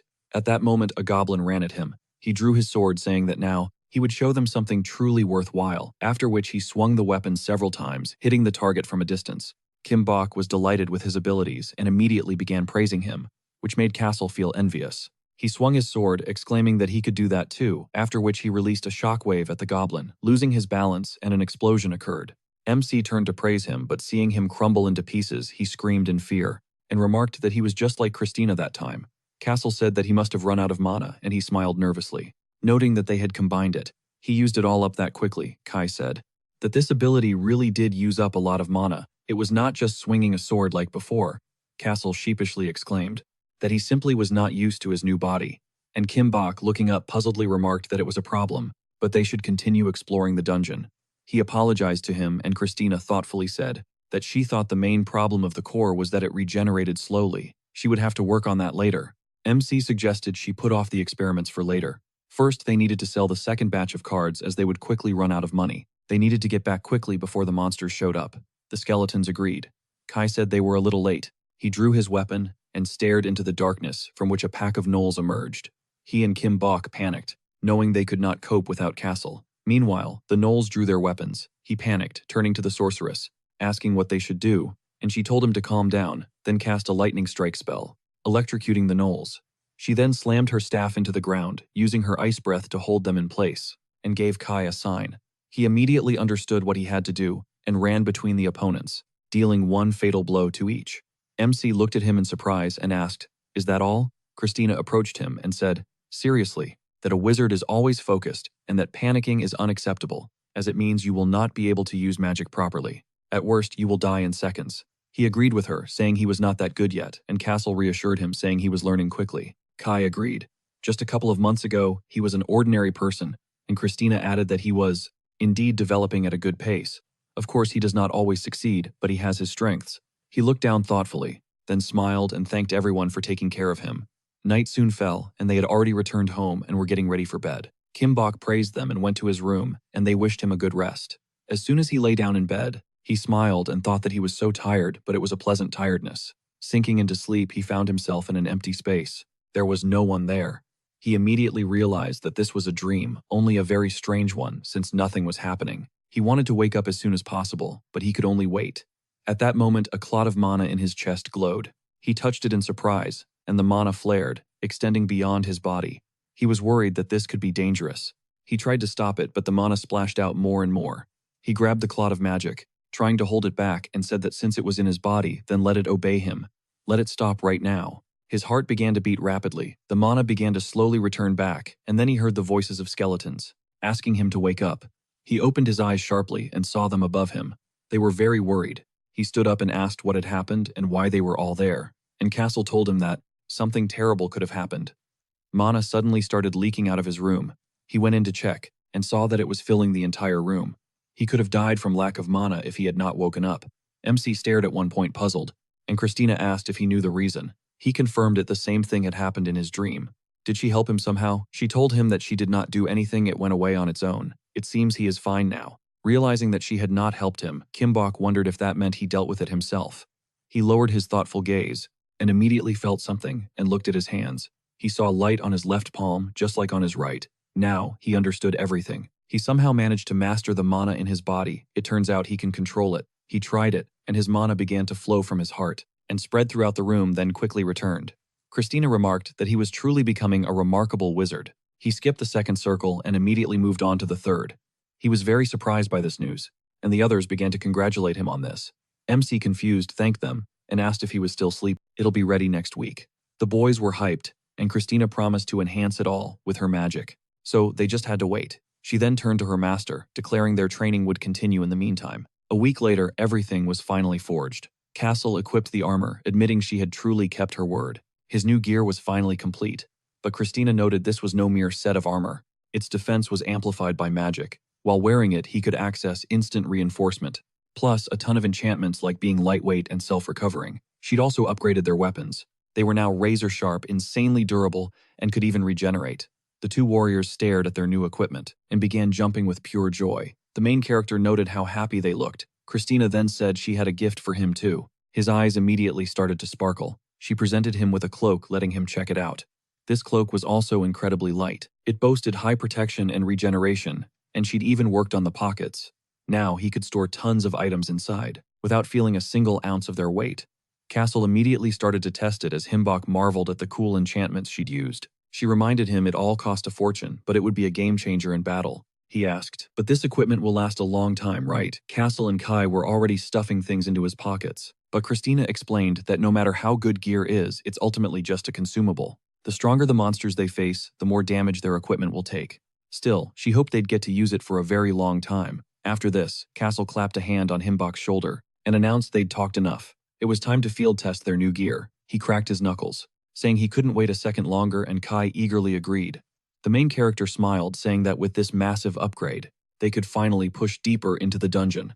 Christina nodded, adding they'd advance much further now. He decided to start with mana, but as he reached into his pocket, he felt something odd and quickly pulled it out. Seeing a stuffed toy, he was completely baffled and called out to Castle, asking when he'd even managed to do that. He just grinned and asked, "Pretty cool, huh?" They then stepped into the dungeon facing another mob of goblins and orcs, and Castle roared in anticipation. It's hunting time. But before he could even move, Christina unleashed a spell. A fireball blazed right past his face and slammed into the monsters, triggering a massive explosion. They were incinerated instantly, and Castle yelled indignantly, "Are you crazy? You almost took my legs off last time." One monster, however, had somehow survived. It staggered to its feet, stunned by the sheer force of the blast. As they argued, Christina insisted she'd just miscalculated before, but this time she knew exactly where to aim. He shot back that it was still just as dangerous, but she claimed it wasn't dangerous at all. Since he wasn't hurt, she said she had everything under control. He argued she just got lucky. The others begged them to stop. Himbok tiredly rubbed his face, pleading for them not to quarrel in here. Otherwise, the surviving monster could call for backup. But while they argued, the goblin had already vanished. The main character's smile became strained when he realized it was gone. Castle was fuming, placing all the blame on Christina. 156 days were left until the quest's failure. 119 days had passed since Himbok began his journey. After the argument, they moved to the doors to scout the situation. Kai cautiously peered through a crack and spotted a horde of monsters with the surviving goblin among them. He fell back to the group, reporting that the escapee had brought friends, about 50 of them. Castle cursed, calling them annoying little rats. The main character declared that this time they'd finish them in one strike. With that, they burst through the doors, catching the monsters off guard as the mages began their assault. They unleashed fireballs in perfect sync, but despite the barrage, their enemies were still standing. The gnolls hurled spears at them, but Himbok simply waved his hand, stopping the weapons in midair, and sent them flying back with a magic arrow spell. The spears tore through the monsters, and Castle charged forward, yelling that it was his turn now. He rammed a knoll, slicing it with his sharp shoulder guard, and then shouted for Kai. His partner drew his blade and swung, finishing the knoll with a clean cut while they fought. The nearby goblins watched the carnage in absolute horror. They were so terrified that they started to flee, but the main character instantly spotted their retreat, grabbed Christina's staff, and slammed it into the ground. Massive spikes erupted before the fugitives, cutting off their escape. Now Christina stepped up. She hurled bolts of icy lightning. Frost encased their backs. Himbok was pleased by how simple it was. She saw they had nearly wiped them all out. Only those near Kai and Castle were left. Castle gestured for a closer look. He'd already handled them. Kai was done too, earning Himbok's praise. Christina asked how they liked the new gear. Castle grinned, saying he loved the armor's spikes. It had taken down tons of goblins today. They thanked Christina for making them even stronger. She replied she was glad they liked it. But Castle noted one issue and the others nodded. Himbok was totally lost. Christina added that they were running out of enemies to fight. He just smiled, saying that was a problem they could easily solve. It wouldn't be hard. Christina paused for a moment, lost in thought.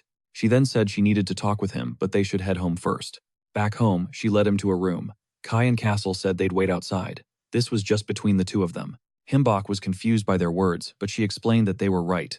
They were both mages after all. So this discussion was really just for them. Himbok gave her a puzzled look, asking what it was about. She first gestured for him to sit on the bed. Then she set a chair across from him, explaining that all this time, she'd been teaching him various types of magic. Which one felt the most natural? He took a moment to think. He recalled her words: for a mage, the best rest is more training, especially when he felt lazy. He'd have to pick one path eventually, so having many options would make the final choice easier. Himbok realized that the time to choose had finally come. She confirmed it, explaining that usually, students follow their master's specialty, but she was his informal teacher and their talents were different. Besides, based on his skills, it seemed he had already decided long ago. He admitted that she was right. He had considered it for ages and had finally made his choice.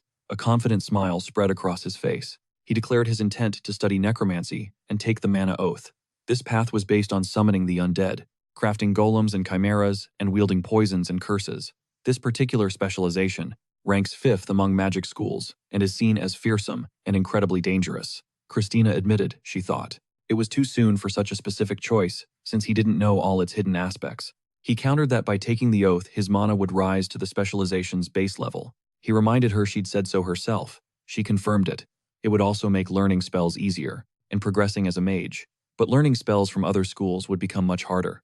It was nearly impossible to ever change his specialization if he had regrets. He answered firmly that he was sure of his decision. He gave her 2 reasons. First was a gut feeling. Studying necromancy just felt natural to him. He felt it was his calling. The second reason was his friends. He believed their meeting wasn't just a coincidence. By learning necromancy, he could be more useful to them, and they could support him in return.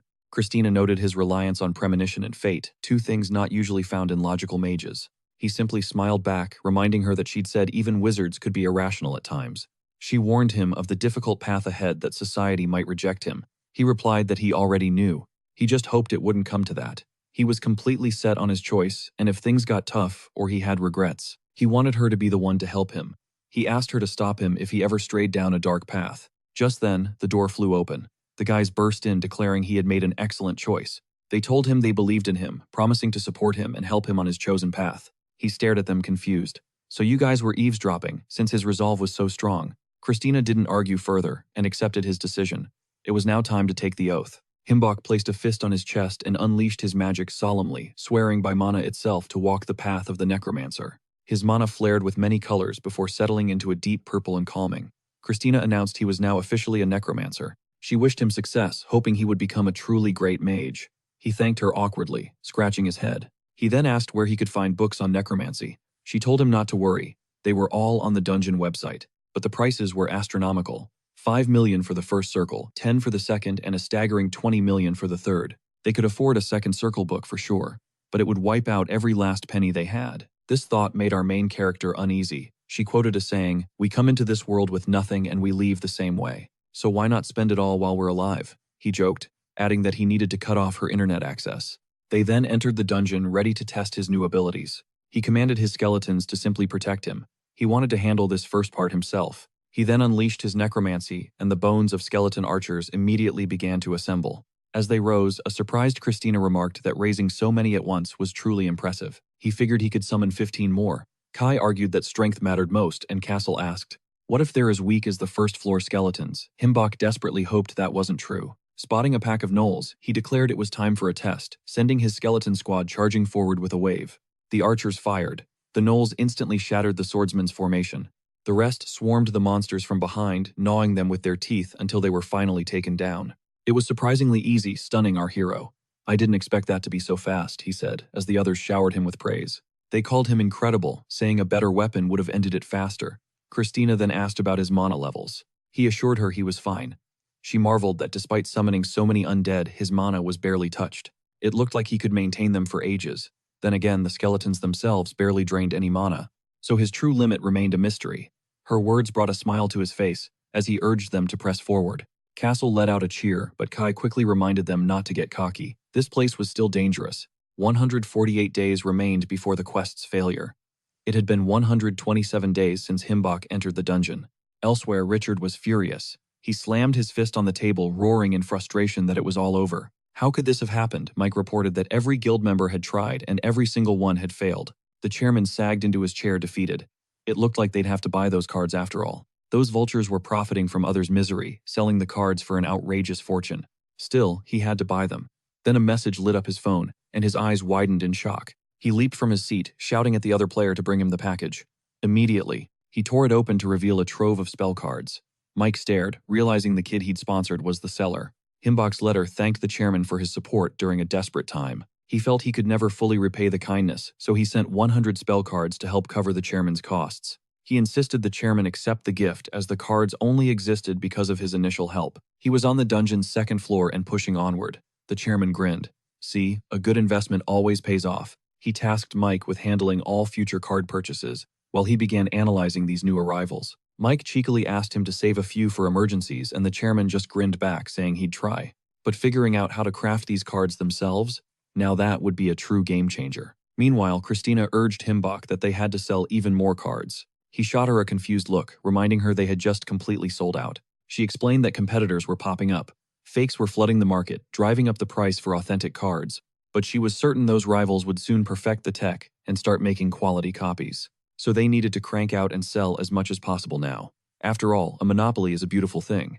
He gave a nervous smile, agreeing with her plan. Pushing deeper into the dungeon, Himbok surveyed their surroundings. According to the forums, the third floor has ghouls and slimes, he noted, warning them to be careful with the slimes. Their poison supposedly wrecks your gear, though it might just be a rumor. Kai nodded in agreement. After all, the last floors didn't match the guides. Christina added that the second floor boss was incredibly tough. He was a third circle mage, a tough opponent. But luckily, orcs aren't particularly brilliant, which is how they managed to take him down. Still, it was a huge loss that he couldn't be subdued. A nervous laugh escaped him, but Kai suddenly froze, sensing something was off. The monsters should have shown up by now. It was smarter to scout ahead than to just charge in blind. A strategy Christina immediately supported. But Castle scoffed, suggesting the creatures were simply terrified. Christina reminded her master that caution is never a weakness. Hearing this, he made his decision and sent in his ghosts to recon. He summoned them forth, explaining their stealth mission. They pressed on through the grim corridor. Castle wondered aloud if the monsters were lying in ambush. He admitted it was highly likely. Even with their newfound power, letting their guard down was not an option. He then closed his eyes, linking his consciousness with the ghosts. He began to see the world through their spectral sight. No monsters were in sight, but a single ominous door commanded their attention. As they drew closer, Christina confirmed their fears. It was the boss room. She could feel an immense concentration of power behind it. Hyunbak stared at the door, wondering what nightmare awaited them. No one had ever conquered this boss. Castle, however, confidently declared they were undead. Hyunbak asked how he was so sure. Kai explained that as undead themselves, they could sense their own kind. Christina's expression darkened. This was bad. Even the weakest undead were far superior to goblins or orcs.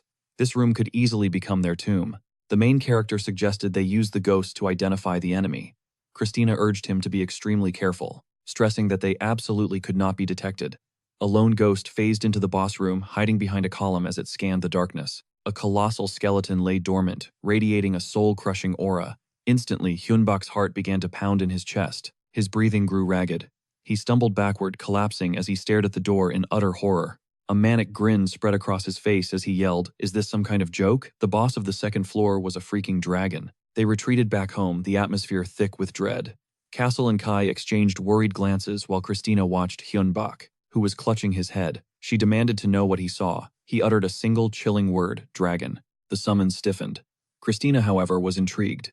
The main character added that its bones were pure white. It was a bone dragon. Christina hoped he was wrong. True dragons, she explained, are deeply connected to the forces of nature. Each type has its own distinct characteristics. Only white dragons possess bones of that color, and radiate a cold so intense it can freeze their surroundings solid. But Hyunbak spoke up. He was certain he saw nothing that resembled ice. That changed everything. It might not be a true dragon, but an undead construct, built from the bones of other dragons. He whispered the name, a skeletal dragon. She confirmed, noting they take an eternity to fully mature. This meant the beast in the chamber was likely still incomplete. As they processed this, she shared a new theory she had about the dungeon's power. They already knew that monsters in dungeons had levels, but she suspected their power was directly linked to their population.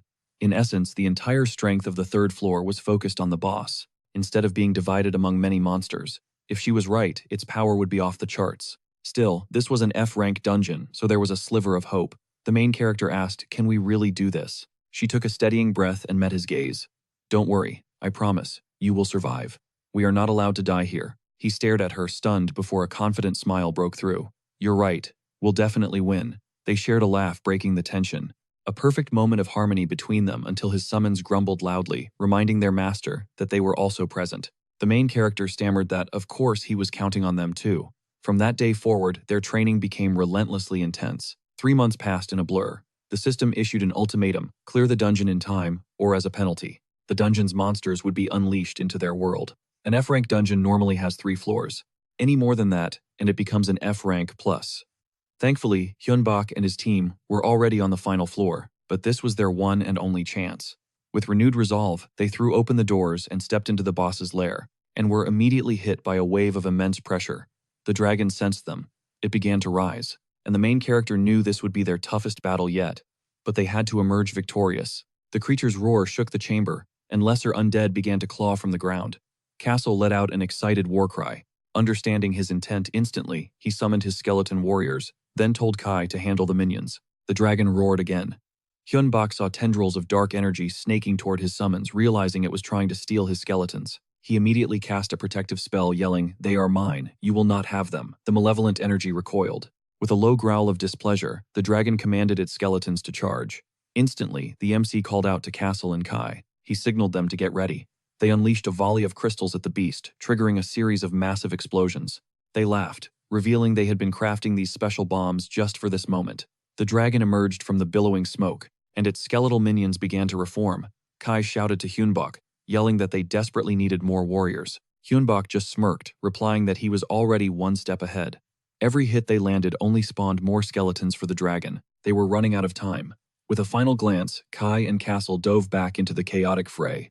Moments stretched into an eternity. Their weapons relentlessly hammered the monsters, but Castle cursed. The situation was grim, their defense was solid, but their mana regeneration was far too slow. Kai roared back, telling him to quit complaining and channel everything into his next strike. Heeding the advice, he put his all into it, but his weapon fractured. He snapped it in two and hurled the pieces at the dragon, wishing it a swift end. The dragon glared back and whipped its colossal tail. The pair barely managed to evade the devastating blow. From a distance, Hyunbak and Christina offered support.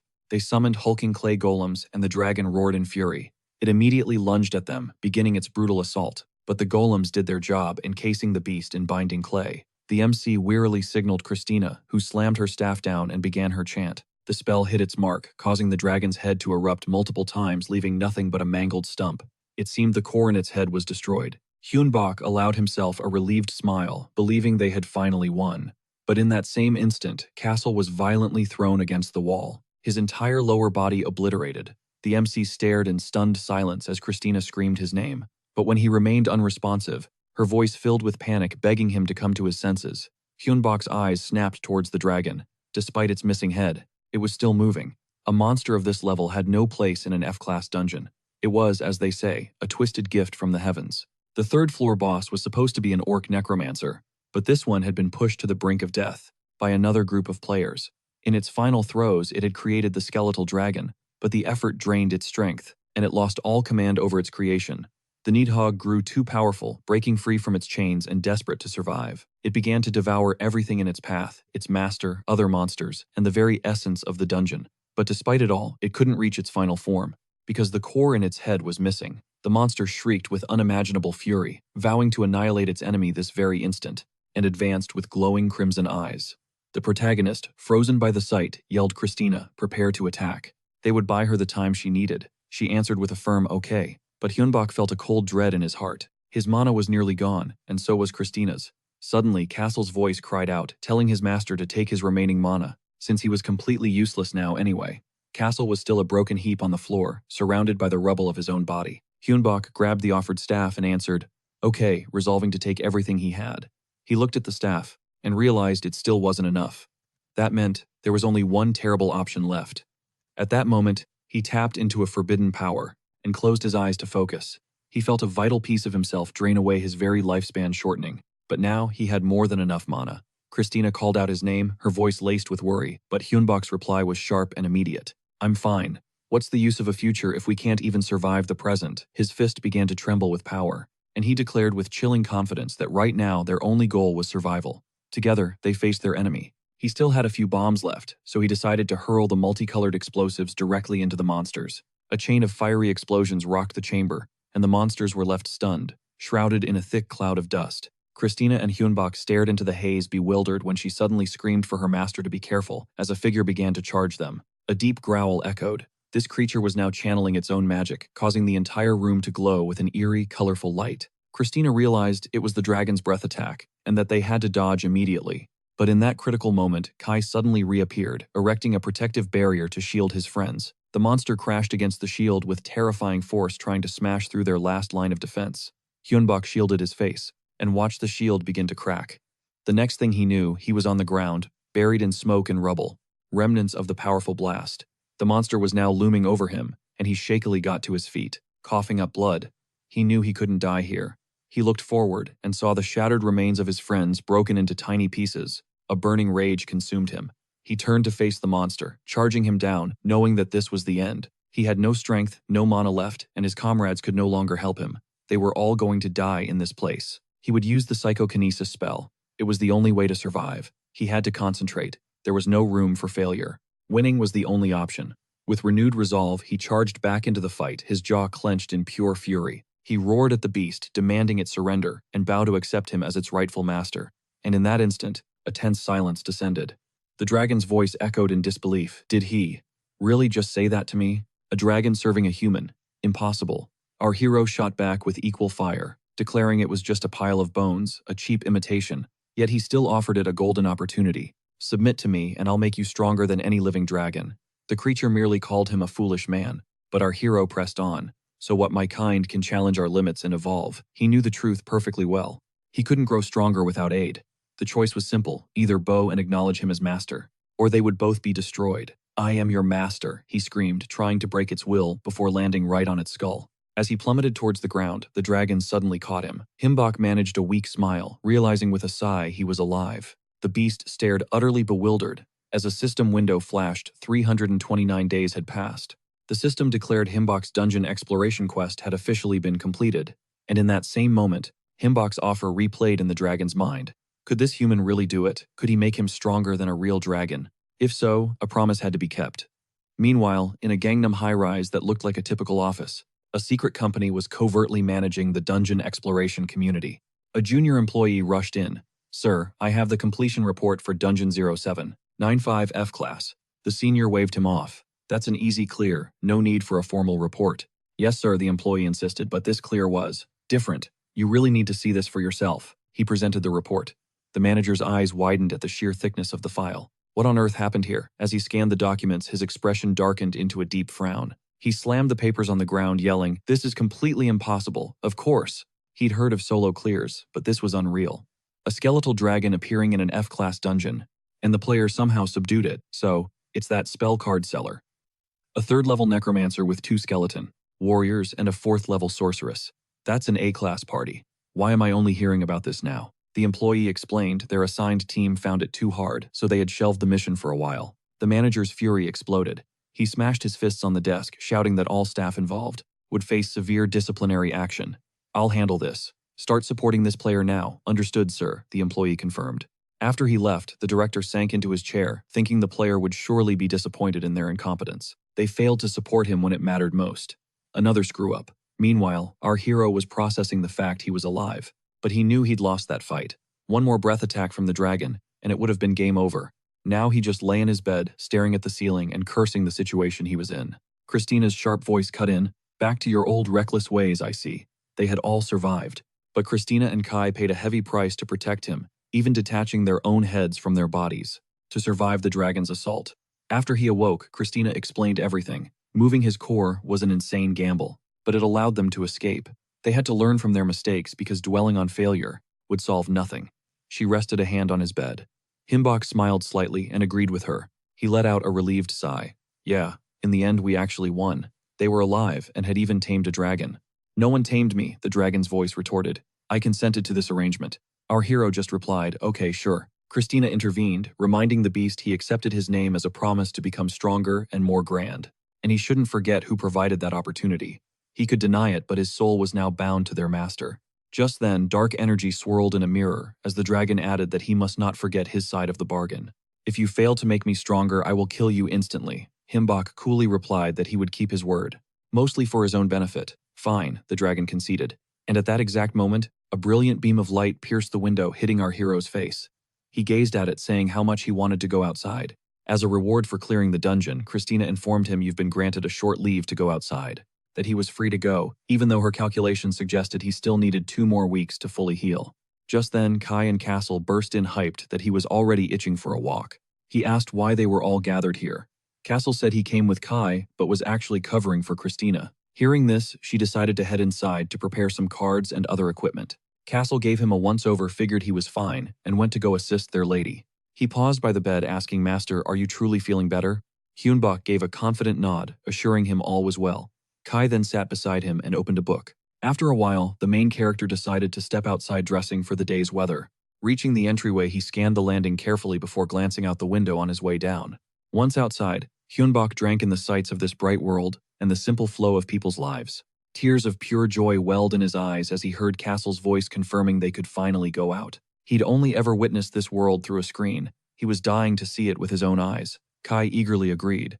Even Nidhogg remarked that this world was entirely different, a complete unknown that sparked his curiosity. Christina noted that, thanks to his bond with their master, many more wonders were waiting for him. Meanwhile, Hyunbok strolled down the sidewalk, taking in every last detail. He even left a lock on a fence as a keepsake. He gazed into the distance through binoculars and wandered through the bustling night streets. He felt truly free, but it was time to return. Sipping coffee on a bench, he listened as Christina observed that he looked like he wanted to walk more, as if he wanted to stay. Hyunbok admitted he'd thought about it, but everyone needs a place to return to, and he wanted to go home.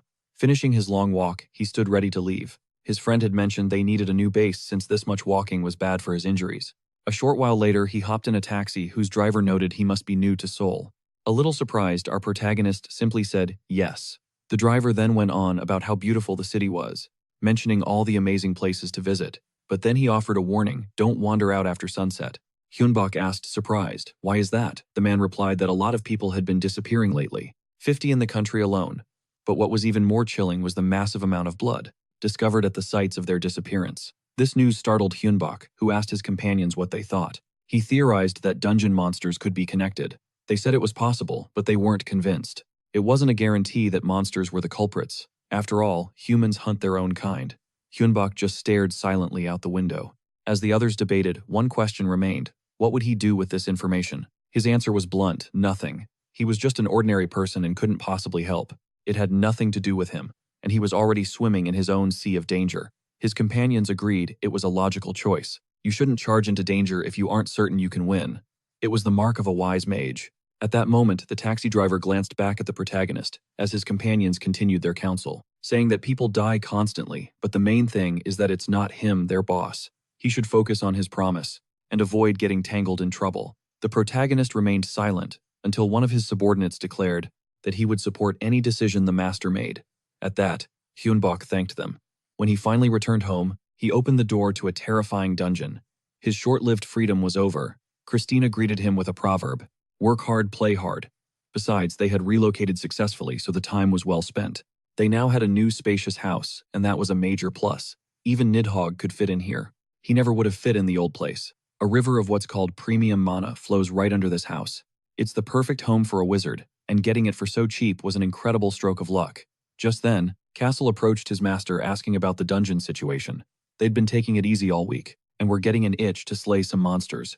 His words gave Christina and Hyunbok pause, and the others huddled around Hyunbok's phone. As a notification lit up the screen, a new quest had just appeared. The system announced Dungeon 1139 Rank F+, a reward for clearing the F-rank dungeon. Their next challenge, Dungeon 1139, an F+ rank. This was a whole different league of danger. It was far deadlier than anything they'd faced. There was no room for error. The only goal was to clear it, and fast. A single mistake in here would cost them their lives. 50 players entered this dungeon. The clock was ticking, 400 days remained. The prize for survival, 3 million won, and a coveted F+ item. Castle decided it was an easy clear. Christina agreed, calling it a lucky break that wouldn't pose any real threat. But just as their confidence peaked, Hyunbok's voice cut in, "Aren't we being too careless?" The others froze as he reminded them of the beast they barely survived, Nidhogg. He drove the point home, stating that every boss from now on would be even stronger, looking pointedly at Christina. After all, she was the one who always preached that you never know what awaits you inside a dungeon. The team listened, their bravado fading. Hyunbok pressed on. "Your skills are sharp, but letting your guard down for even a second is suicide. We must train relentlessly and stay alert." Christina nodded, her expression serious. "You're right. We can't afford to be complacent." She thanked him for the reality check. Kai immediately bowed, stammering, "My mistake, I apologize for it," while scratching his head. "I just said something stupid again, didn't I?" He and Bob shared a sheepish grin. "As long as we're all on the same page," they said. "Now let's get serious about training." Castle's eyes lit up with determination. "Let's focus on victory." But when they finally arrived at the dungeon, the scene was pure chaos, something they couldn't comprehend. Bodies littered the ground, soaked in blood. At the center of the carnage was a monster feasting on the fallen. For our hero, this all began when his apartment strangely connected to a dungeon. He was terrified, but he wasn't the only one. Other players just like him had his back. They lost comrades along the way, but they cleared that first quest together. For the first time, they met in the real world, a day of genuine happiness for him. And from that moment, they built their own guild. The dream was to become #1 in Korea, and then the best in the entire world. He believed in that dream with all his heart, but reality proved to be a cruel nightmare. He was now at the mercy of this sinister creature, bleeding out on the cold floor. This was the end. But then, a voice cut through the haze. "Need a hand." He barely managed a whisper. What the stranger warned him, "Keep your voice down. It can hear everything." "I'll help you," he said, "but I need information." The hero could only nod, willing to tell him anything. The stranger continued, "This is a wandering boss, right?" The quest description was vague. He sounded almost casual. "No matter. This will be simple. Give me 10 minutes, he declared.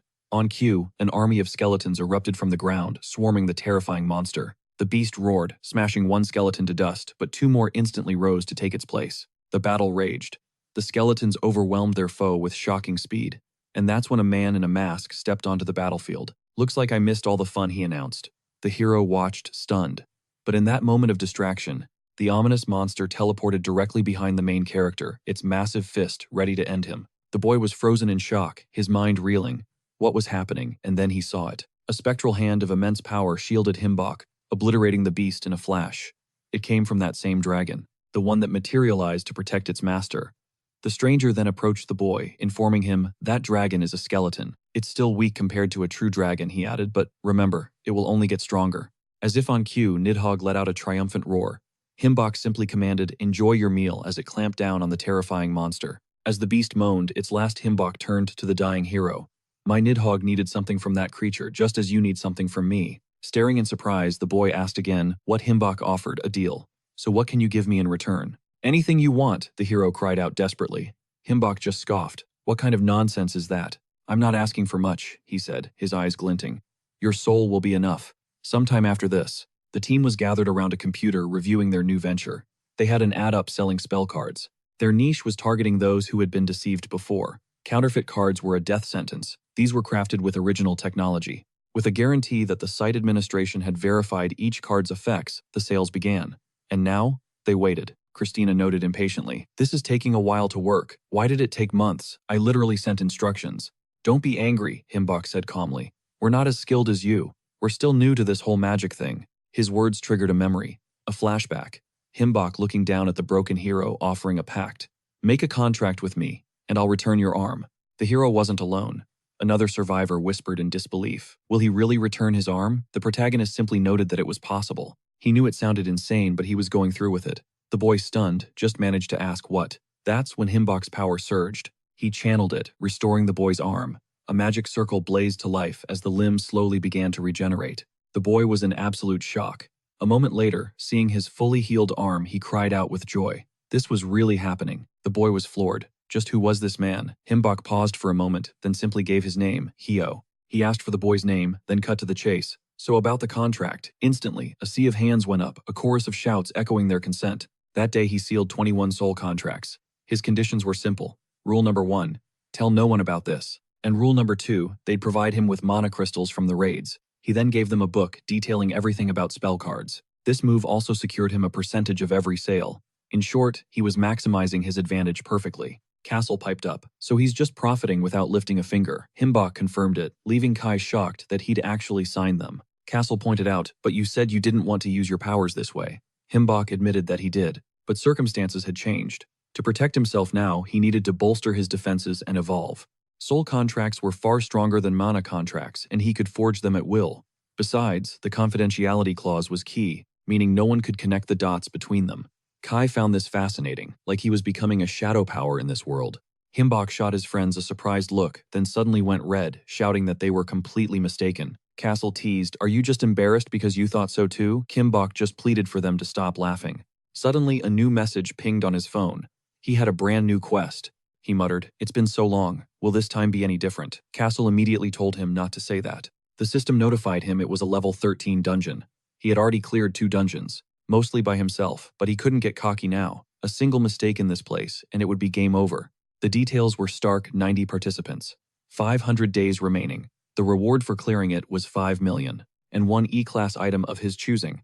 Christina pointed out that even if this dungeon was different, they could totally handle it, and if not, they would just clear it even faster. After a bit, Castle appeared clad in a knight's armor, and started complaining about the sheer boredom. He couldn't take it anymore. Why hadn't they seen a single monster? They had been exploring for 30 minutes straight. What was happening? Our protagonist called out his name, but he kept on shouting, wanting a chance to test his brand new gear. But suddenly, Himbok tensed up, telling everyone to stop and prepare themselves. Hearing that, Castle whipped around ecstatic. Finally, so where are they, orcs? Maybe werewolves? Himbok replied grimly, no. They're other dungeon explorers, humans. Christina immediately asked for their distance. He replied that a group of 5 was approaching about 19 minutes away. One was armed with a crossbow, and the others were carrying weapons too.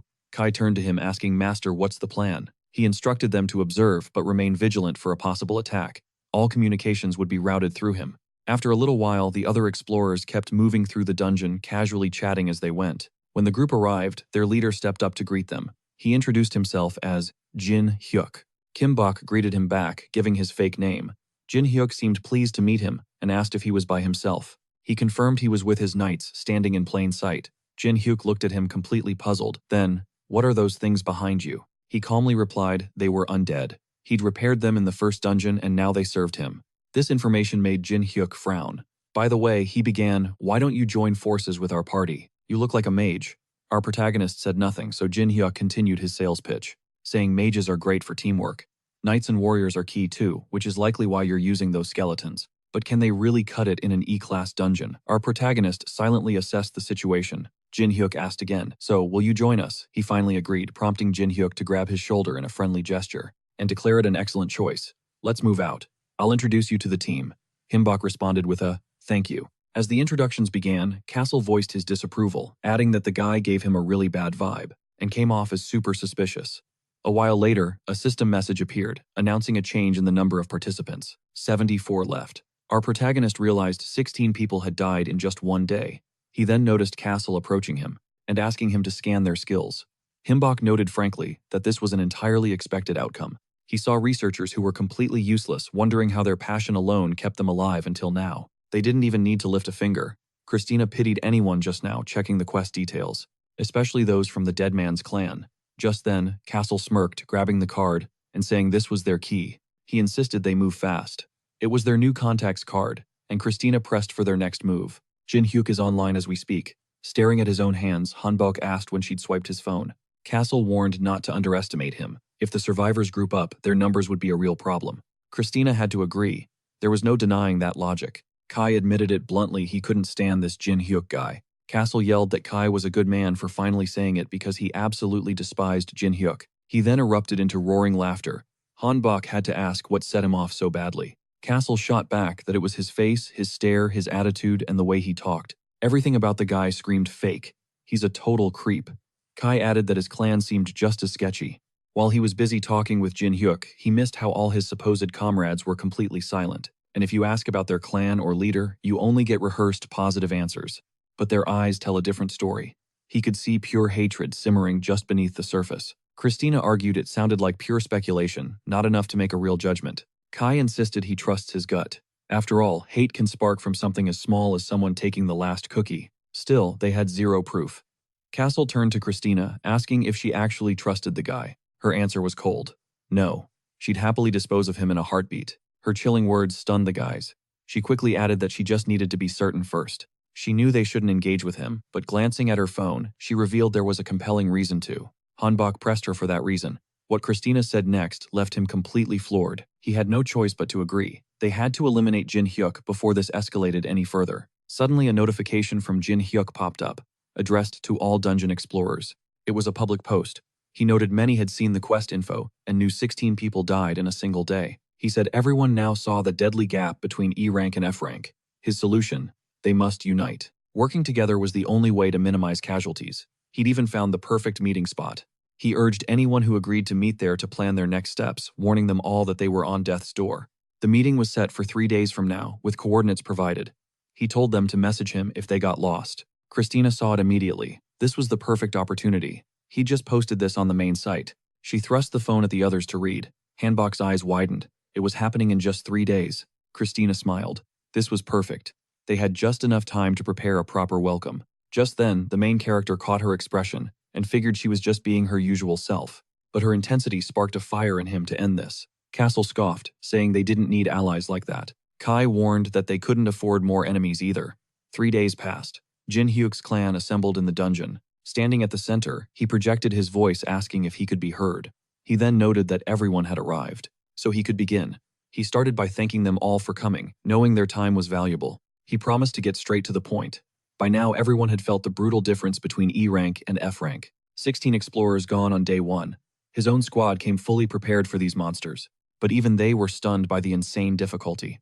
Luckily, their numbers prevented any serious injuries. But this dungeon is unforgiving. A moment of distraction, a split-second mistake, and it's game over. However, that doesn't mean it's impossible to clear. The forums are already filled with threads about it. People are already claiming to have cleared it. He asked, "Are we any worse than them? What's holding us back?" Everyone here has different skills, but if they unite, they'd have a real shot. He promised to teach them how to level up, but he warned them not to live in a fantasy. Reality is harsh. With loot split so many ways, profits would plummet, and infighting was almost guaranteed. When things spiral, a brutal new hierarchy is born. To prevent that chaos, we must form a guild. In fact, the system just announced an upcoming guild update. By joining one, your loot from monster kills jumps by 30%, plus other major perks. Hyunbok instantly saw his endgame. Jin Hyuk declared this was why a guild was essential. He nominated himself as guildmaster, a predatory light of superiority glinting in his eyes. Murmurs spread through the crowd as he claimed he had the perfect reason to lead. He possessed a unique power awakened from his talent. This sparked questions. A unique power. From a talent. For real, he answered, with a smirk revealing his B-class talent, domination. An ability that lets him command anyone with a lower level than his. However, he admitted it can't control those with strong wills or higher levels. He vowed to hone this skill, promising that together they could build an unbeatable clan. He even claimed he could strengthen their individual skills. The crowd was stunned by his words. Could he really boost their powers? Was that even possible? He called it a blessing for his followers, an ability to elevate their own skills. Instead of just talking, he decided to give them a live demonstration and asked for a volunteer. "Just say you agree," he urged.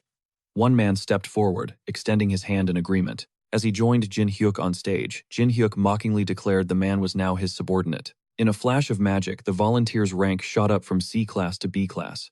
The man erupted in joy, screaming that he could feel the incredible new strength. The power-up was insane. In seconds, his skills leveled up, leaving everyone speechless.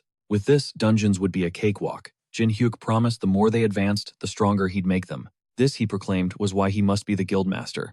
They would grow and conquer together. Anyone who contracted with him would get an instant power boost. To prove his commitment, he was ready to swear the mana oath, striking his own chest. The mana oath is an unbreakable vow. Breaking it means losing your mana and your life. Blue tendrils of mana erupted from his chest as he roared his promise to never give them useless quests. The crowd went wild, cheering that he'd actually sworn the mana oath. He was worthy to be their master. They were ready to conquer this dungeon with him. Jin Hyuk thanked them, but behind his smile, a sinister thought emerged. He had them all in his grasp. Just then, a slow clap cut through the cheers. It was Hyunbok calling the display wonderful. Jin Hyuk, flattered by praise from a fellow mage, thanked him for the honor. But Hyunbok's voice turned sharp. "Can you answer a question for me?" Jin Hyuk confidently agreed. The air grew thick with tension as everyone listened intently.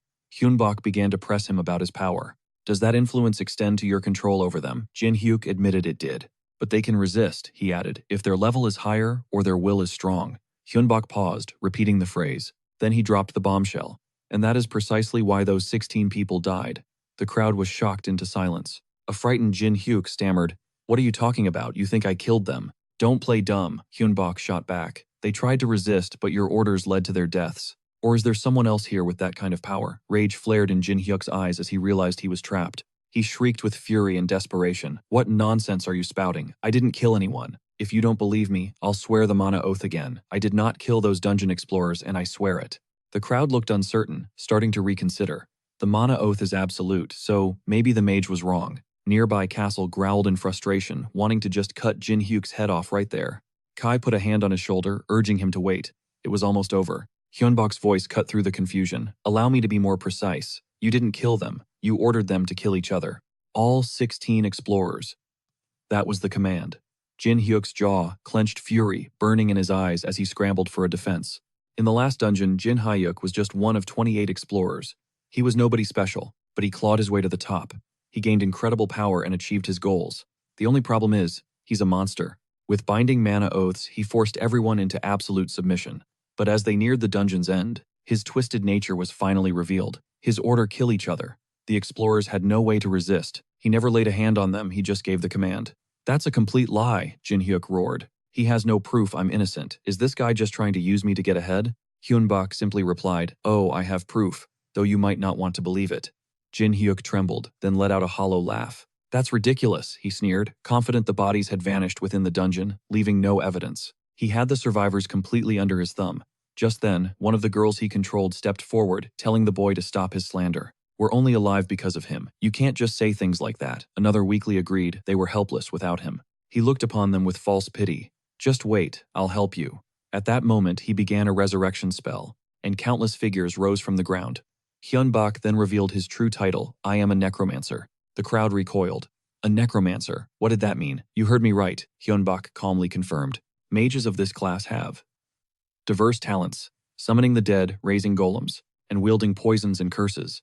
But my speciality is the undead, which is why I can call forth beings you can't normally see. Frankly, Jin Hyuk's schemes don't bother me, but their restless spirits were screaming in my ears, so I had to act."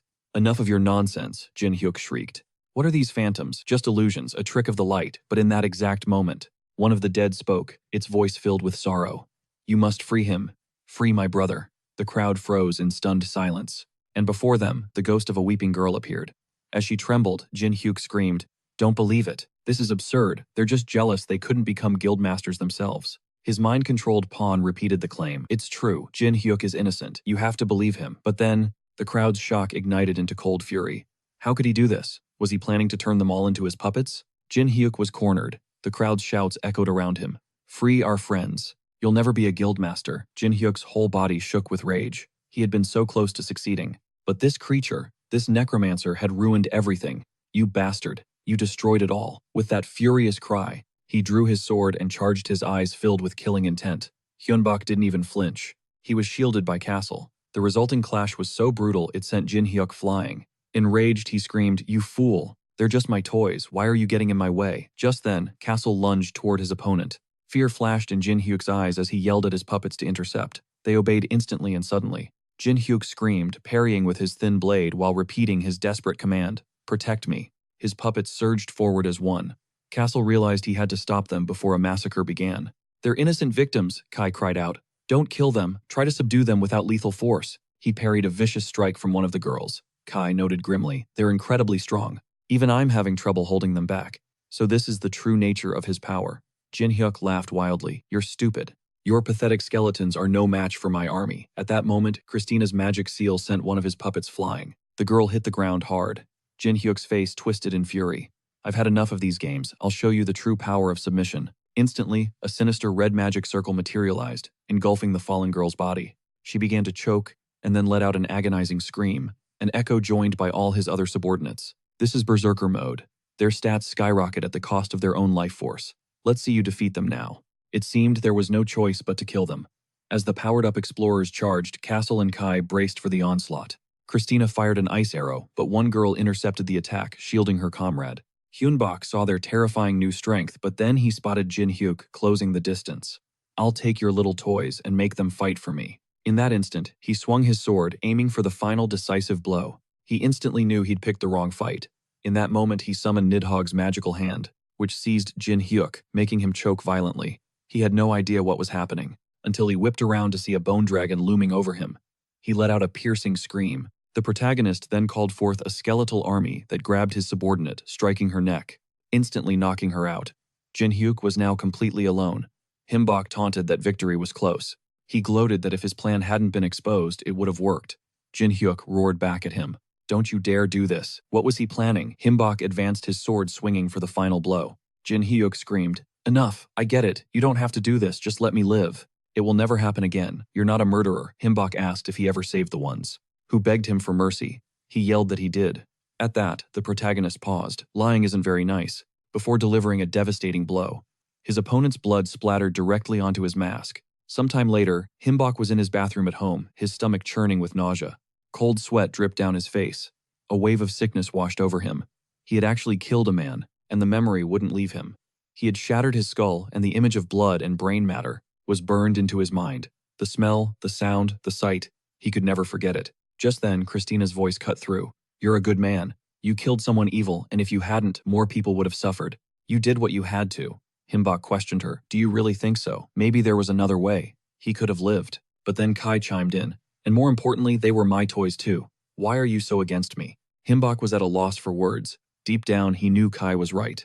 Kai and Christina were only following his orders because he was their master. They asked, have you forgotten we act this way because of your mana spell? If you didn't kill him, he would have built a powerful guild and countless people would have died, including us. It's not your fault. There was no other choice. Hyunbok finally snapped. That's enough. Don't say anything else. I just want to be alone. At least for today.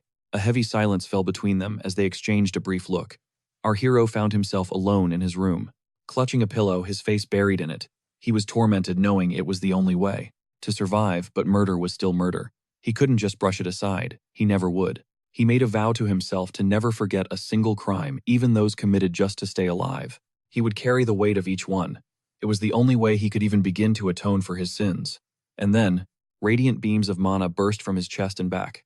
After some time, a new day dawned as the sun rose. Our protagonist opened his eyes to his friends cheering, congratulating him on reaching the fourth circle. He shot up, completely bewildered. What's going on? What are you all talking about? Christina informed him that he was now a fourth circle mage. They believed in him, knowing he was a great man. Hyunbok, still confused, asked, what does that even mean? His friends explained that they knew it instantly because his resolve had amplified his skills overnight. He was now a fourth circle mage. Hyunbok asked in disbelief. Is that for real? He grabbed his phone and checked the system window. It confirmed he was now level 41. He realized it was true. Did he really get stronger just by accepting his sins? He wasn't a fan of this method, but Kai just yelled that he'd leveled up. And that was all that mattered.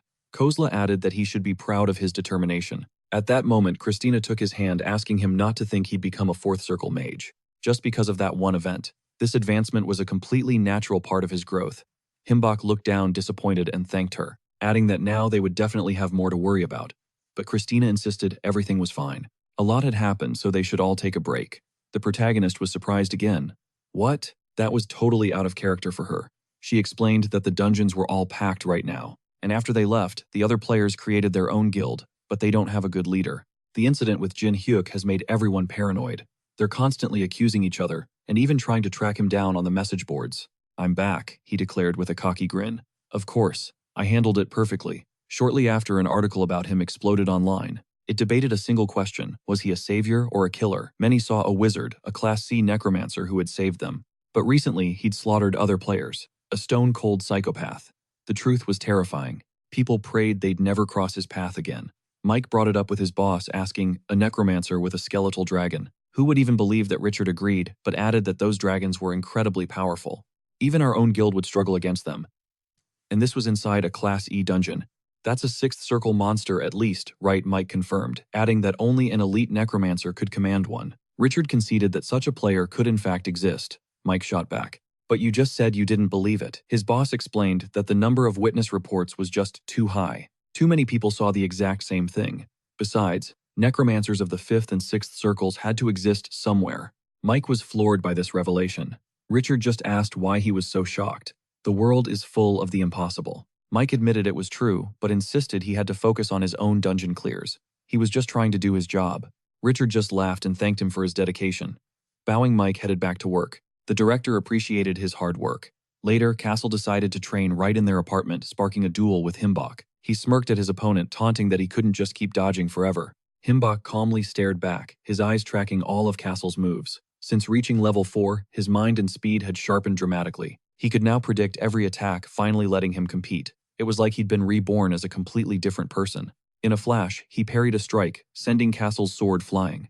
Castle stood there, stunned into silence. Whoa, he breathed. You've changed so much in just a few days. Himbach simply stated that Christina taught him, a mage's mind is their greatest weapon. Castle scoffed, the mind. What about muscles? Kai chimed in, saying you can't win on muscle alone. Castle whirled around, glaring at Kai. What you calling me brainless? He growled. Kai just said, of course not. But Castle exploded with rage, screaming at him. Get over here and see who's stronger. The main character stepped in, insisting he didn't mean any harm. He grabbed Castle in a bear hug, holding him back from attacking Kai. He then snapped at Kai. Why are you always provoking him? Kai stood up, his face grim, and announced that 13 more players had died in the dungeon. A heavy silence fell over the room. Apparently, those new guys had formed a guild, and even picked a name. But they were reckless. They still lacked a leader. The protagonist shouted in disbelief, what, I'm not getting involved with them. Castle smugly noted that it was true. As a level 4 mage, he didn't need a bunch of weaklings dragging him down. He was on a whole different level than those scrubs. Himbach muttered that he just wanted to clear the dungeons faster. Suddenly, a chilling voice echoed from behind him. No, Christina said, her tone terrifying. She reminded him to focus on his skills, just as she'd said. Even if he wanted to go, he had to be patient for now. Our hero was so spooked he physically recoiled, stammering that he understood and had no plans to go. But what now? We're done training, right? She confirmed this with a sharp clap of her hands. It's time, she declared, for us to forge a new plan. Meanwhile, the girl who once served Jin Hyuk was trapped in a nightmare. In her dream, she saw herself striking down an enemy only to scream in terror as his blood covered her. She shot up in bed, gasping for air, her heart pounding. Hannah clutched her head. The same nightmare again. But why Jin Hyuk was already dead? She remembered Castle knocking her out. When she had finally woken up, our hero was there, apologizing for killing her master. But he told her not to worry, because this was where Jin Hyuk's true torment would begin. Hannah's jaw dropped. At that moment, Jin Hyuk's agonizing screams filled the air as he begged for release. Kim Bok declared they could do whatever they wanted with him. Then the spirits of the dead swarmed Jin Hyuk, shrieking for his death, blaming him for their own fates. Seeing this, Hannah wondered what was happening. Looking at her hands, she realized she could move again. She was free. Just then, the spirit of her dead sister reached for her, whispering that she was finally free now. It must have hurt so much, didn't it? Everything's going to be okay. Tears streamed down Hannah's face as she collapsed at her sister's feet, apologizing over and over. It was her fault she died. But her sister gently replied that it wasn't her fault at all, and that everything was fine now. In that final moment, her sister's smile was bittersweet as she whispered, live, for both of us. With those last words, she faded into nothingness. A raw scream tore from Hannah, begging her to wait. The memory crashed over her again. She couldn't just drown in sorrow. A new resolve hardened in her clenched fist. She had to become stronger, so this would never be repeated. From now on, the dungeons were her proving grounds. She charged the approaching goblins, roaring that their end had come. A moment later, she stood amidst the carnage, victorious. Meanwhile, Himbach turned to Christina, still puzzled. I still don't get why we need a base. She explained that while the world was infested with dungeons, it was impossible for them to conquer every single one. If they failed a raid, the explorers would be lost and a horde of monsters would pour into the real world. Her logic was undeniable, reminding Himbach of his conversation with the taxi driver. Everyday people could be killed by those monsters. A base, Christina added, is needed to protect the survivors. It would be a safe haven for anyone in danger. Himbach was convinced. Okay, when do we start building? There's another problem we need to tackle first, Christina replied. Himbach sighed. What is it now? She explained that construction required massive funds and their card business was currently failing. But why? Himbok asked, confused. Our sales were doing great. Christina's face grew serious. The quality of the knockoffs is improving way too fast. Himbok clutched his head. Who is teaching them this? He suggested just doubling or tripling their production. But at that moment, Christina had a bolder idea. She proposed a game changer selling magical artifacts. Himbok was stunned. Wait, are you serious? What if someone copied their crafting methods again? Christina simply told him not to worry. Making cards was just for money, a waste of her talent. But with artifacts, things would be completely different. This time I'm going all out, she declared. Her absolute confidence left the guys totally speechless. She smirked. Do you honestly think anyone can match me? Himbok's doubts evaporated. That's brilliant. Then let's get started and make some serious profit, he cheered. She added he'd be busy helping her, and she was sure he'd enjoy it. Himbok pointed to himself, bewildered. I have to do it too. Of course, she yelled. The sooner we start, the sooner we'll be done. A shiver of fear shot down Himbok's spine as he stammered.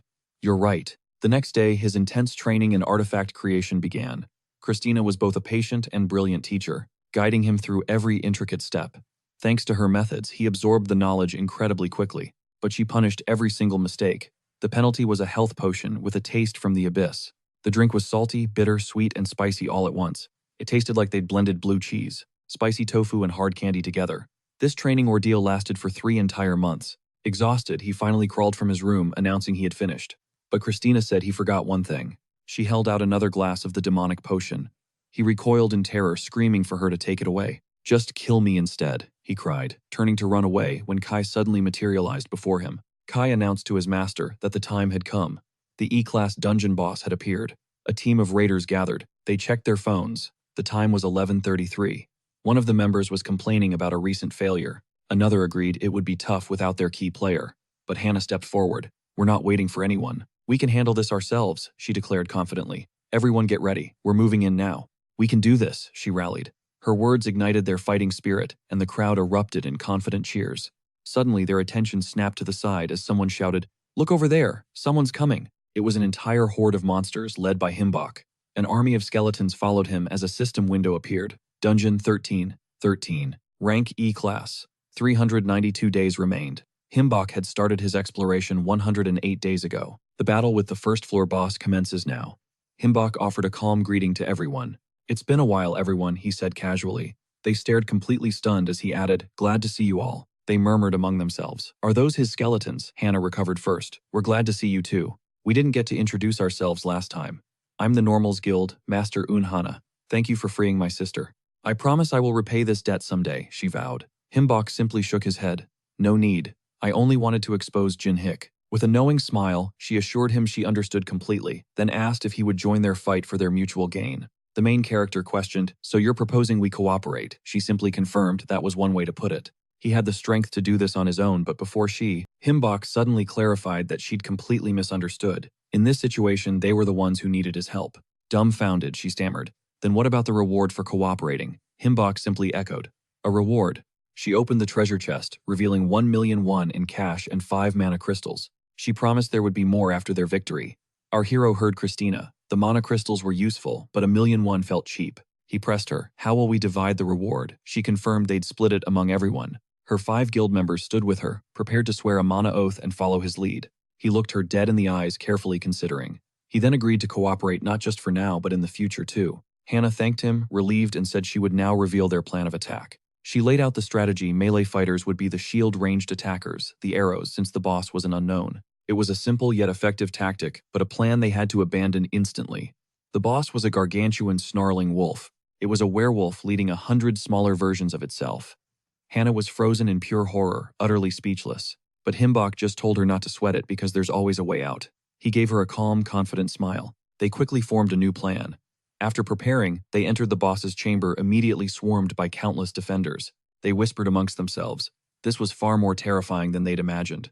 As they neared the wolf, a wall of bears and bulls blocked them. These monstrosities roared with terrifying force and began their assault. Even the mice here were monsters. Hannah at the front screamed that they needed their tanks. Guys, shields up, she commanded. First and second squads opened fire. They launched a volley of liquid-filled vials. The mice, bewildered, raised their own shields to block. Third and fourth squads, ready the fireballs. In that instant, the fireballs shattered on the ground, igniting a raging inferno that grew to unbelievable size. The monsters roared from within the flames and emerged steadily, closing the distance to their foes. She yelled to Lord Wanho that the bull was his problem now. Of course, he replied, summoning his skeletons and magic. Suddenly, he cast the bone spear spell. The sharp projectiles rained down on the monsters as Hannah yelled for everyone to shoot.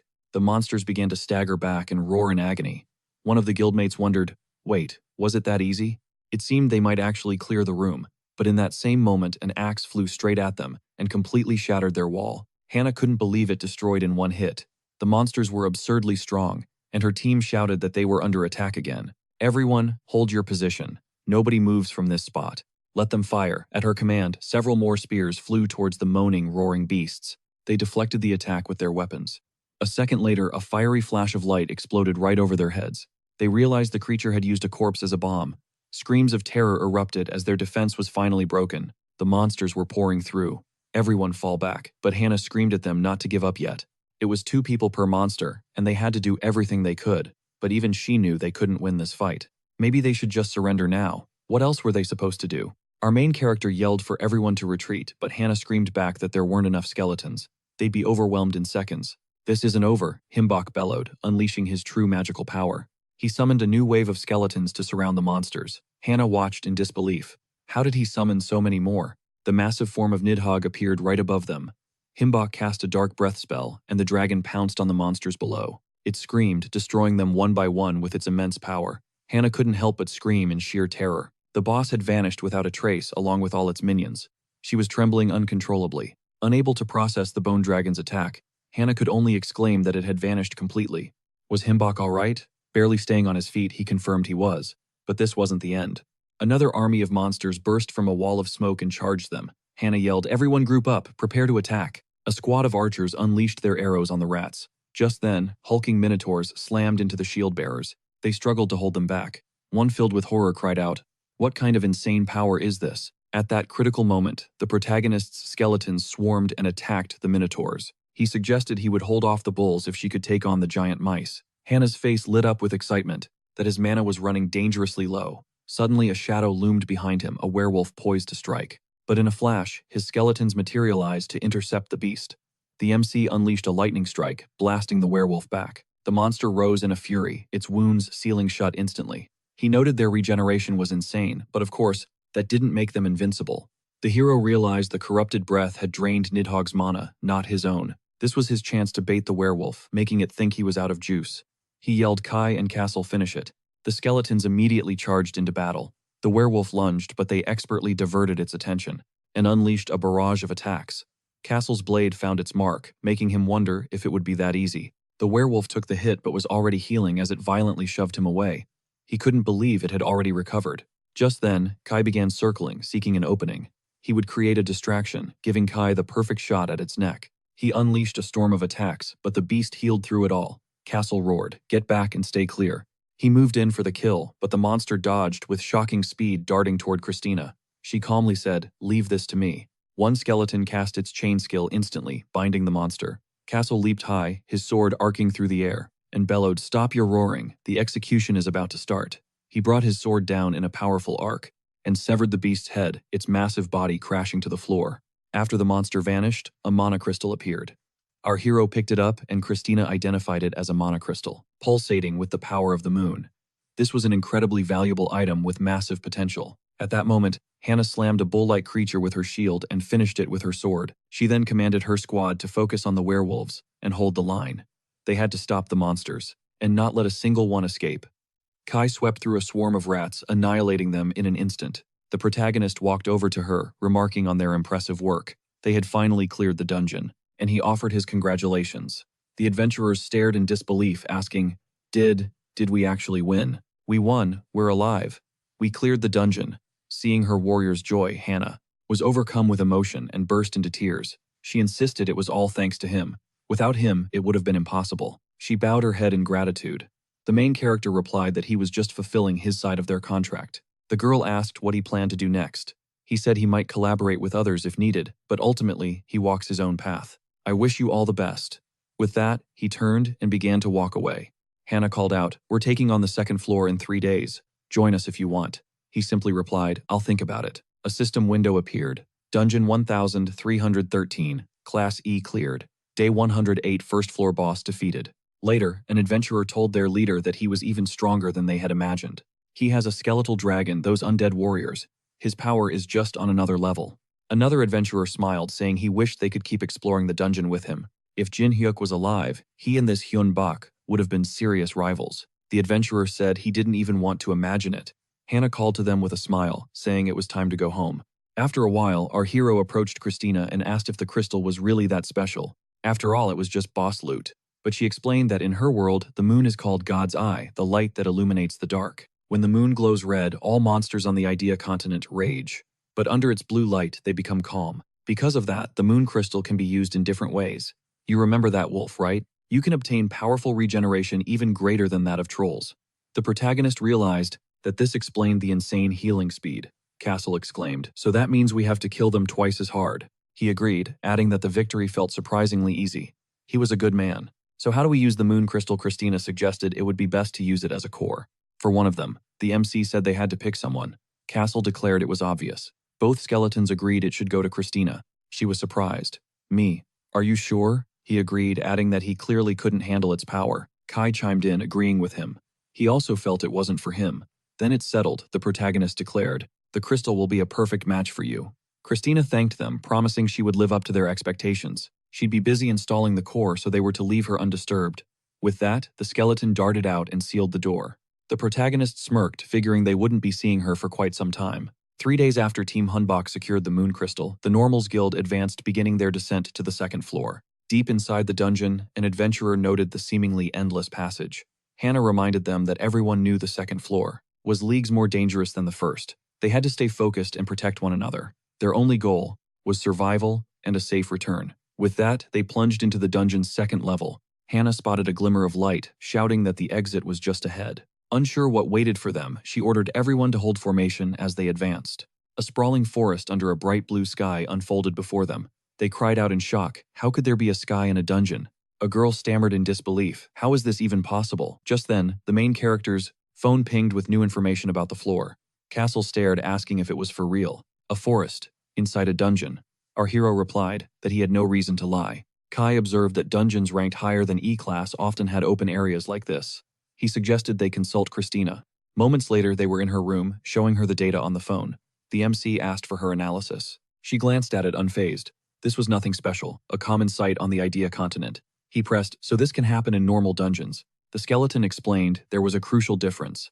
The thing is, monsters in this type of open space are twice as powerful as normal. While that wasn't a problem for him, it confirmed this dungeon was a field type. Unlike a typical dungeon, it was a massive open area with its own ecosystem. The protagonist inquired, "So the entire dungeon is just one giant floor?" Castle exclaimed that he was right. The floors are laid out horizontally, side by side, not stacked vertically like they were used to. Christina handed back the phone, confirming his theory. Since all the floors were connected, the territory was absolutely enormous. Worse, there are no designated boss rooms here. The bosses are roaming free, not just waiting for challengers. The MC's eyes widened. That's crazy dangerous. Uncharted territory with bosses everywhere. But Christina simply pointed out that nothing had truly changed. You just kill the bosses and clear the dungeon. That's it. There was nothing special here. And with that, she returned to her room. Once she was gone, Castle asked for the new plan. A confident grin spread across our hero's face. "We're doing the same thing we always do. Just like Christina said, the objective hasn't changed. I'm going to train. We have to be ready for anything," the skeleton remarked on his unwavering confidence. It was that very confidence that guaranteed their victory. Kai agreed, adding that they wouldn't lose. He declared he would continue his reading. Castle, meanwhile, was going to binge his haunted house series. They settled back into their usual routines.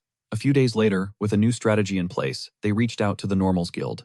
Hannah's phone lit up. "It's a message from Hunbok," she announced. One of her warriors asked what he wanted. She explained he wasn't asking to team up, but warning them about this dungeon.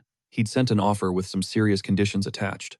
Sometime later, the protagonist's team arrived, and the adventurers began to mobilize. Castle's voice boomed, "Get them moving. We need to hurry, so get digging. You understand, right? If that wall falls, you'll be the first ones to die. If you don't want to become an undead creature like me, then get to work," an adventurer muttered that he understood. Of course, but he felt like they were just being exploited. His friend shot back that they desperately needed the protection. Castle roared at them, furious. "What are you standing around for? I guess you're not desperate enough to live." The protagonist approached him calmly, stating that thanks to the Normals Guild's assistance, the work was progressing much more smoothly.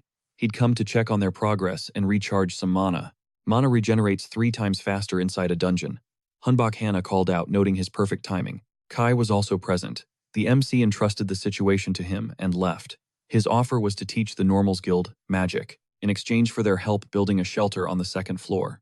They agreed, and now the operation was running smoothly. Kai and Castle oversaw the entire process. With their skills and experience, Castle managed internal camp affairs while Kai handled the perimeter. This skeleton was a knight in his former life. He recognized the gravity of their situation and began training several scouts. Later, the protagonist approached him. "You've done an excellent job. Have you discovered anything new?" Kai reported that on top of the great ape, they'd now identified red monkey and rhinoceros beetle monsters in the area. Imagine rhinoceros beetles the size of a man's head, and they can fly. They wield a single massive horn, and that is their most lethal weapon. The main character questioned if they were predators. The skeleton confirmed it but said, "For now." That was the extent of their knowledge on the monsters nearby. He stressed that their intel was severely lacking. Fine, he'd wait for a report, but was warned not to get reckless. Meanwhile, Castle was drilling the adventurers, yelling that their stances must be solid and unwavering. He preached that their own abilities would never betray them. This continued for days. Our protagonist reflected on teaching magic to others, always remembering Christina's principle, a wizard must give as much as he takes. By instructing others, he gathered new insights, which helped him reinforce the 4th magic circle. Having adapted to the camp, many now stayed in the dungeon overnight, just to replenish their mana. As night fell, one adventurer spotted a colossal bone dragon soaring across the sky, and muttered that if it attacked, they'd all be wiped out. Another guy shot back that Lord Hinbok was with them. To him, it was just an insect. Sure, he's strong, but still. The first adventurer argued that they could handle it themselves. This is exactly what they had been training for after all. The protagonist noted the growing number of people who reported witnessing these incredible creatures. He, however, was not among them. He just kept his head down, steadily amassing mana and honing his magic. 80 days flew by in this manner. One day, Kai Hana and another adventurer suddenly burst into view, screaming for everyone to run for their lives. They were ambushed by gigantic monkeys which had secretly gathered to form an entire army. The adventurer cried out in terror, "How did they find us? We were so cautious."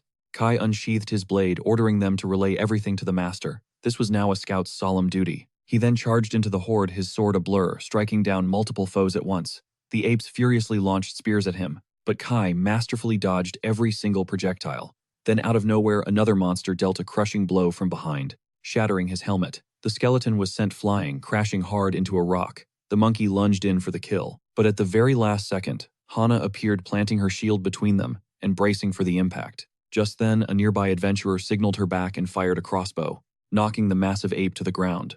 Kai rose to his feet and thanked them for the save. She insisted they must fight together. The boy just smirked, saying this is what he'd been training them for. There was no way they would lose. At that moment, the ape ripped the arrow from its flesh and roared, ordering the others to charge. Instantly, the mob of monsters swarmed them. They began their defense, firing crossbows and deflecting blows with their shields. Meanwhile, Kai, with his elegant swordsmanship, cut down 3 opponents in one fluid motion.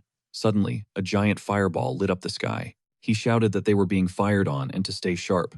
After dodging the blast, the skeleton wondered why their tactics had shifted. They had managed to separate them and were still advancing. But what triggered this sudden coordinated assault? He lunged at the lead monkey himself, delivering a flurry of lightning-fast blows. After the brutal attack, the monster collapsed to the ground. Kai spun around, asking if everyone was all right. The red monkey was down. But from behind a colossal white ape, the wandering boss loomed over him. With a single sweeping blow, the monster incapacitated the adventurers and reared back for another strike. Kai, sword in hand, thought, "Master, forgive me. But you'll have to manage without me from now on." Abruptly, the protagonist's voice echoed in his mind, commanding him to duck. The skeleton instantly obeyed, and the white ape's fist flew past him, smashing into the 4th circle master. Necromancers summon a stone golem. The golem countered with a massive blow, sending the ape flying. The main character asked, "Have you forgotten? We always see things through to the end. We never surrender." Seeing the monster recover, he was stunned. The white ape stalked toward the golem, a menacing grin on its face. Castle armed himself and yelled, "Be careful. We don't know what it's capable of." The white ape then let out a deafening roar that stunned them all. In that moment of paralysis, blood wolves converged on the beast, one of which was a monstrous 2-headed variant. Christina noticed the protagonist was dazed, and used telepathy to snap him out of it. An army of monsters was bearing down on them. She then cast a heal, reviving Hana. The skeleton rushed to her side, asking if she was okay. The girl shot up, bewildered, asking what had happened. Our hero stood over her, and admitted he had pushed her too hard, asking for her forgiveness. They needed to defeat these bosses and make it back home in one piece. At that exact moment, the Blood Wolves launched their attack. The golem swung to crush one's skull, but the monster exploded into a bloody vortex, instantly trapping him. Castle scoffed at the wolves before him. Fools. He could wipe out these small fry in a heartbeat. He slashed, but the creature didn't fall. Its blood just merged into the swirling crimson mass. The skeleton cried out, "They're like slimes." Just then, the white gorilla unleashed a barrage of massive rocks. Our hero yelled for Castle to retreat. The gorilla, thinking them trapped in the blood, leaped in for the kill. Suddenly, bone spikes erupted, followed by an earth golem that slammed the white gorilla off its feet. Castle stared in awe. He can summon something that massive. Linked to the golem, our MC felt his mana draining only enough for 20 minutes. He replied, "It'll be enough." Hannah's voice cut through the chaos, warning him, "Watch out, something else was closing in." Then blood wolves began crawling out of the earth golem.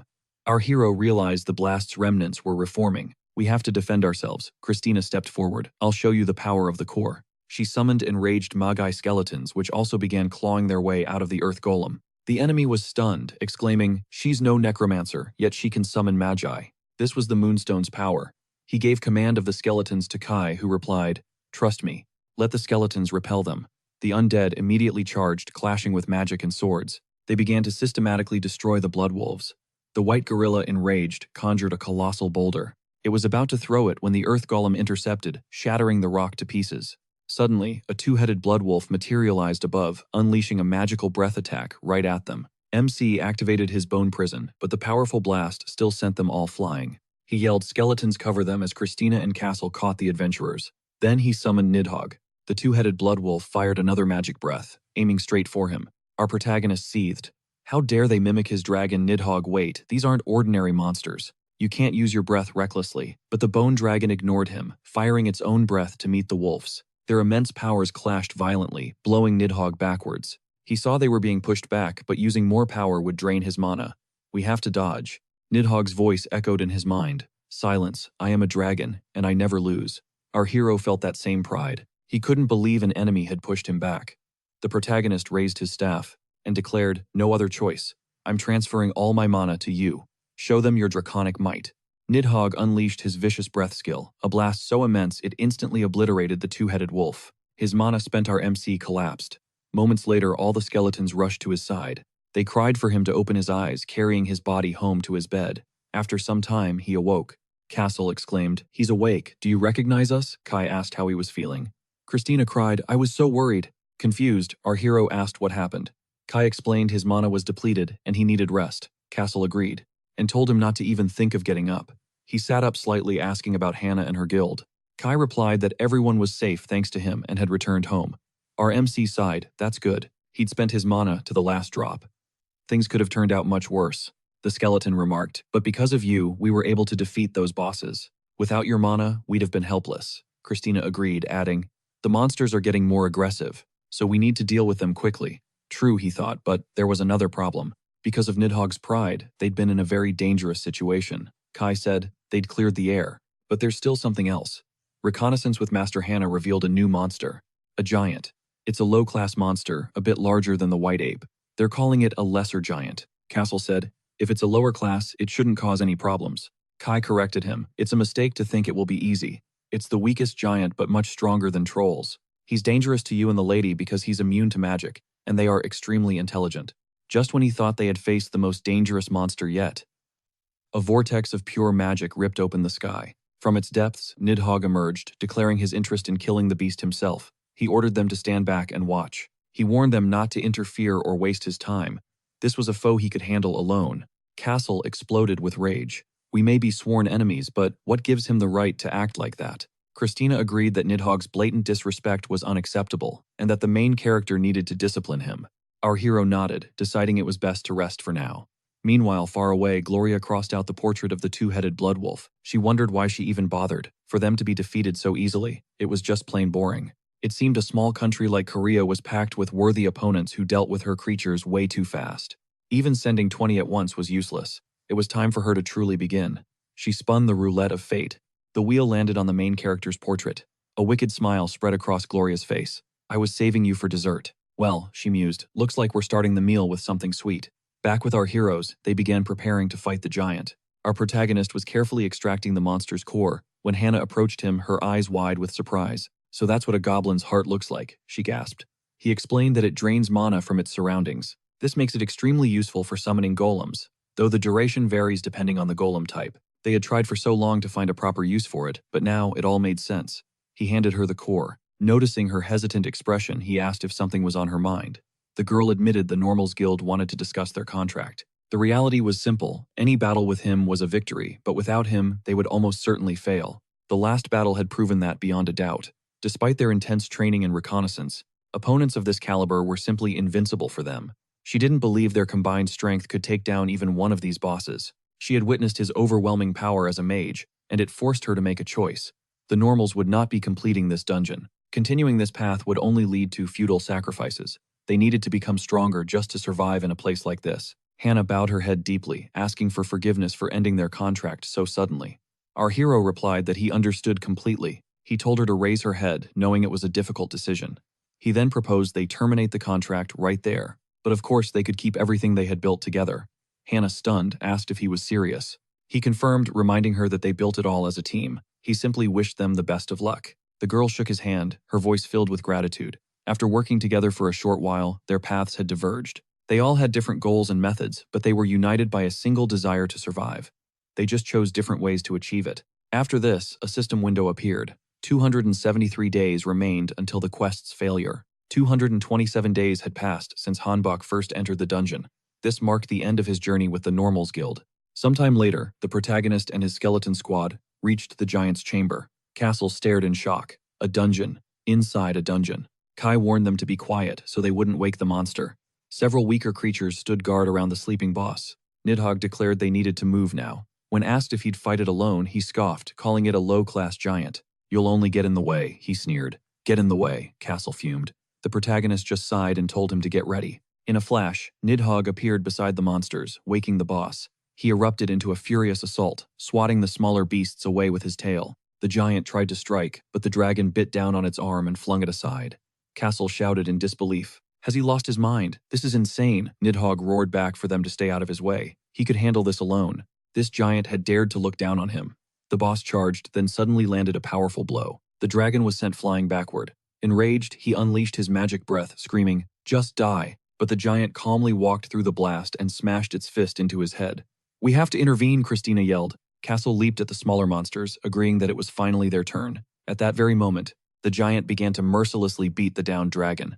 Nidhogg rose, infuriated, screaming that a wimp like this couldn't defeat him. In response, the monster delivered a powerful kick, a smirk on its face, as it called him a weakling. The bone dragon raged, declaring he was a dragon, a member of the greatest race, and that he couldn't possibly lose. "Now do you understand?" our hero asked. "You aren't a dragon. You're just a fake made in its likeness." "Shut up," Nidhogg shrieked back.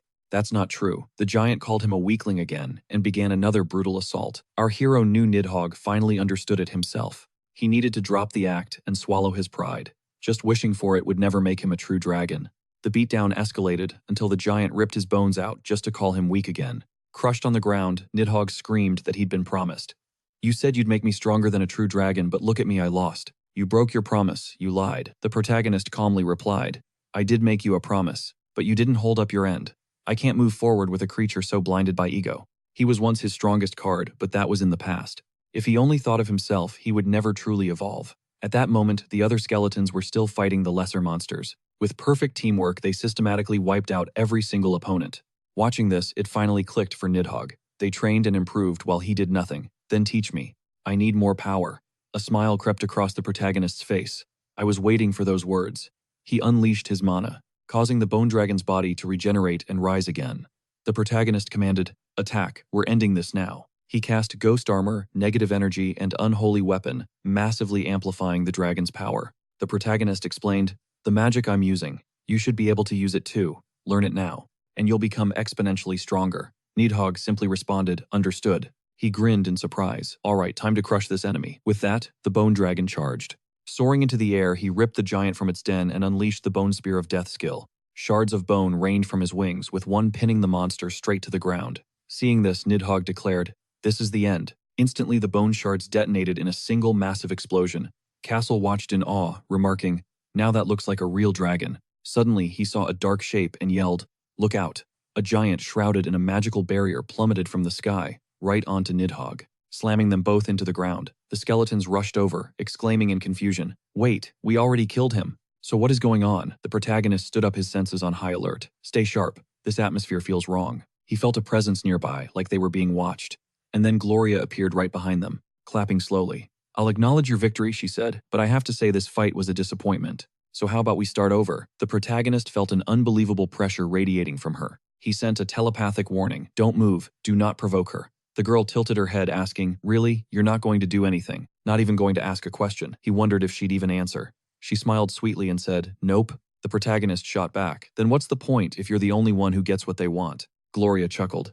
"Ah, now I get you. You're right. Only the strong have the right to choose. I like that. I was going to kill you, but now I'll spare you. I like your confidence even if you're clueless about what's happening. I just hate guys who lack insight." The protagonist instantly wondered if she was talking about Nidhogg. Gloria mused, "Well, since I'm already here, it would be boring to just leave." With a snap of her fingers, she healed them completely. The protagonist was stunned, his body feeling perfectly restored. His mana was overflowing. Gloria smirked. "Well, are you all recovered?" She floated into the air. "Good, then let the real fight begin," he asked. "You want to fight? Me?" The girl smiled. "Yep, don't worry, I'll hold back. Just try your best to survive. I'll give you 5 minutes. You just have to endure." Through telepathy, Christina noted something strange. Her words and her actions don't line up. "I think she's testing us." The protagonist replied, "We have no choice. We'll have to play her game. If it comes to it, I'll pour all my mana into Nidhogg for one big attack. Castle and Kai stay protected." Gloria's grin widened. "Stop wasting time. Let's begin." The protagonist gave the signal, and Nidhogg immediately began charging his magical breath. He then signaled Christina to transfer all her mana to him. The skeleton complied, funneling her energy. This allowed the dragon to unleash the vicious breath skill. But Gloria just enlarged her arm and asked, "Is that all you've got? How boring." She casually parried the blast and countered in the same motion, shattering Nidhogg into a pile of bones. Shocked, the protagonist thought, "How did she do that?" With just one hand, the girl sneered, "Maybe I should change my mind." Impossible Castle was stunned. What even was that thing? It looked like a creature from another dimension. How could they possibly fight it here? Remembering her words, he put all his faith in Nidhogg. The main character poured his mana into the dragon, commanding him to capture the giant. Nidhogg immediately shot towards the sphere. Pinning the monster, he yelled for a magical explosion. Christina heard his call, helping him forge the powerful skill. The blast shattered the protective dome, but the giant inside was already starting to revive. "We have to destroy that shield before it fully recovers," the protagonist yelled.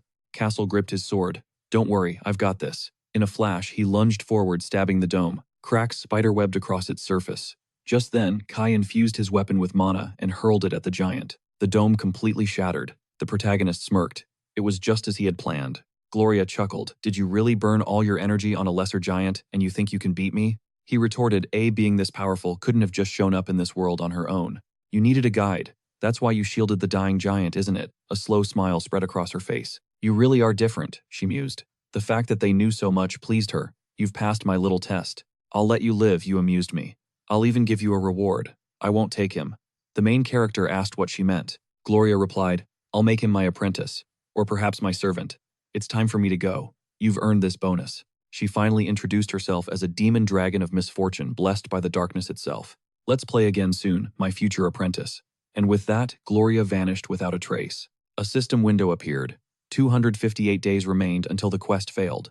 They resumed their dungeon crawl. 242 days left. The recent battle had been a victory. Later, after returning home, the protagonist sighed. She was dead serious about taking me with her. Christina's tone was grave. "This is bad. Next time we meet, she might actually follow through with her plans." He couldn't help but think. There were some truly terrifying creatures lurking in this dungeon. Perhaps there were beings far more advanced than Gloria. It was possible the invaders of Idea Christina's home planet were now operating on Earth. They were either trying to eliminate threats or enslave them. "So what now?" Castle asked. The main character turned to the group. "What do you all think?" Castle's answer was firm. "We fight. She is our enemy.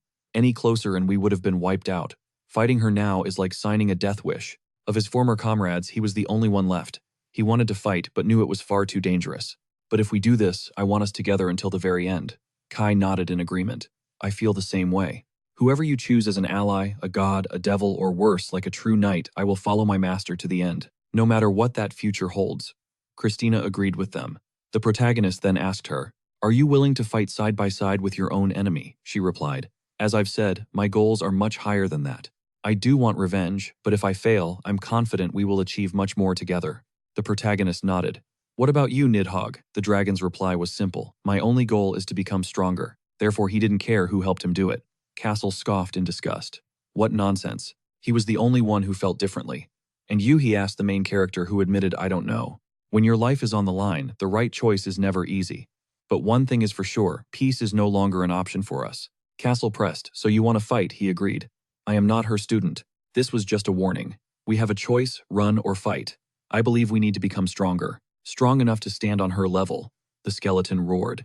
Now that's a real man, ready to fight such a dangerous foe. I will definitely help you, Christina added. Gloria is unlike anyone else. I'll stand with you to the end. But if we are constantly on the run, threatening our lives, I may have to betray you.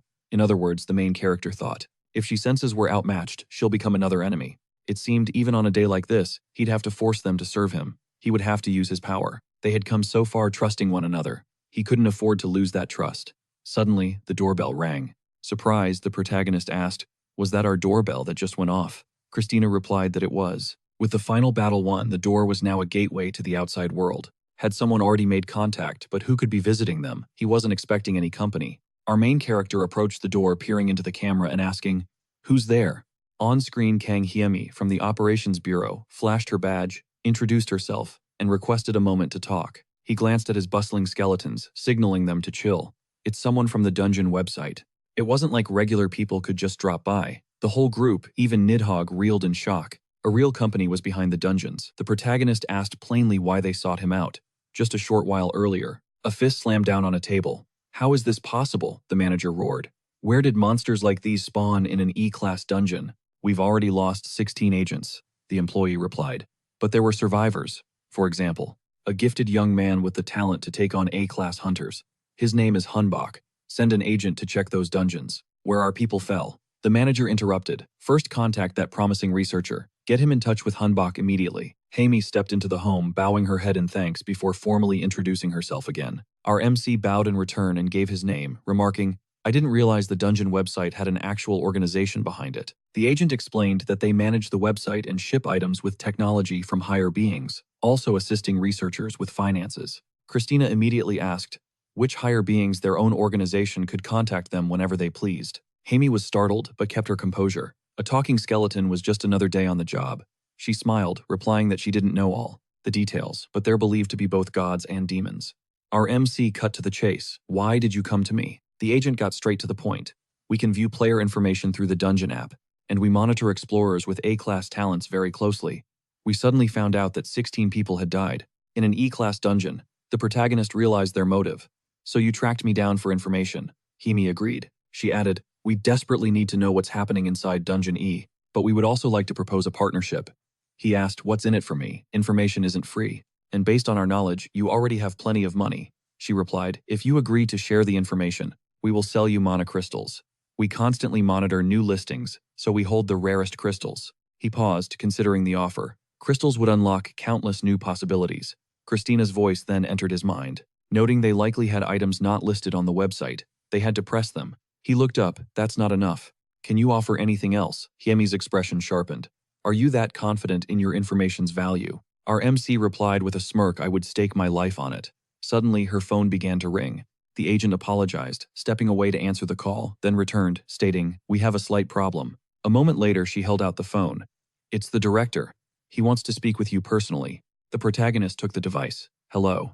The director introduced himself and immediately offered to sell him medicinal herbs and rare metals cheaply, plus the mana crystals, of course. He replied, I will agree, if I get a 50% discount. The director scoffed. I can't go below 90% of the cost. The protagonist, smiling, offered 55%. The manager nervously countered with 85% at most.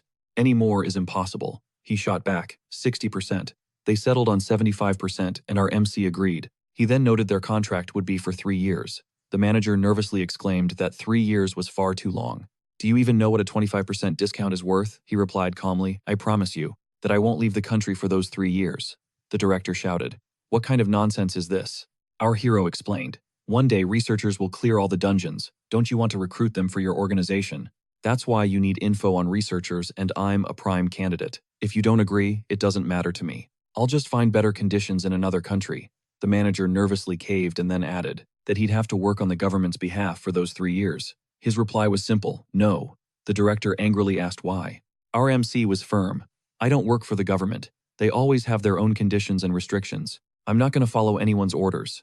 The director conceded, I understand.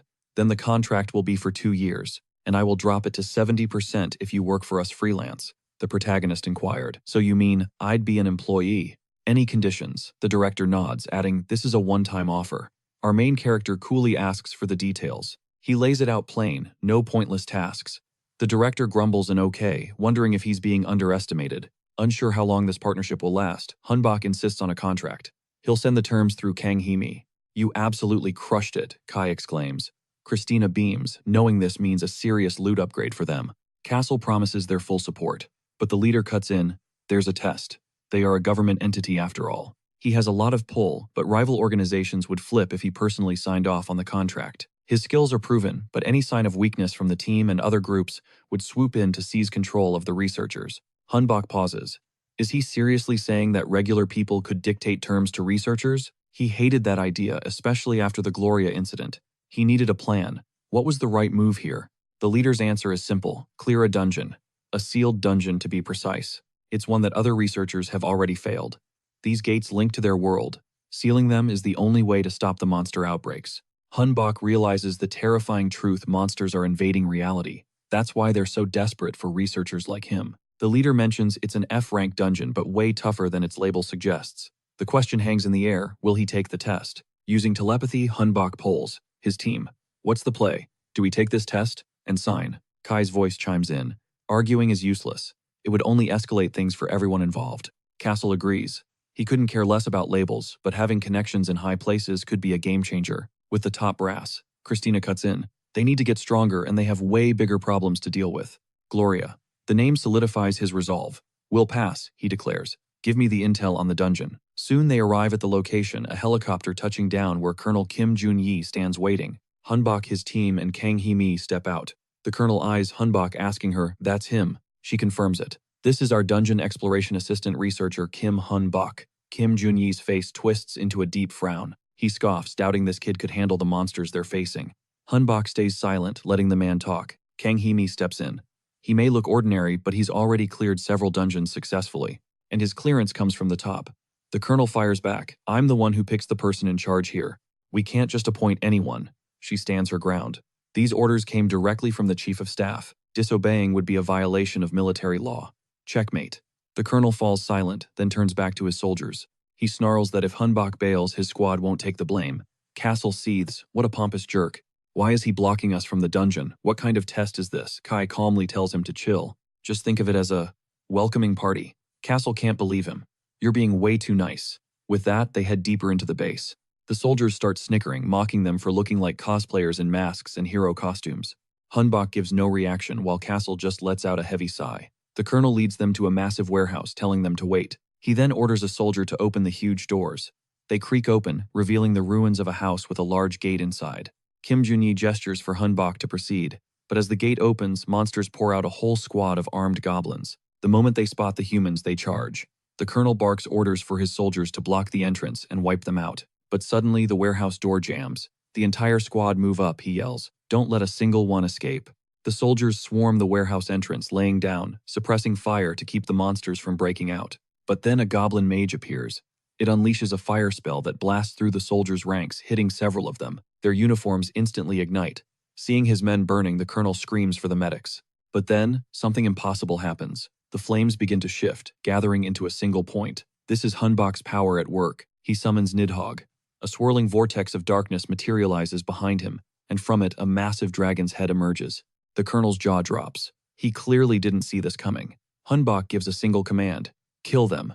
Nidhogg strikes its huge paw, crashing down on the goblins. Debris explodes in every direction. Shrapnel slams against the door, but a shimmering barrier protects it from being destroyed. The colonel is utterly speechless. I'm going in, Hunbok tells him calmly.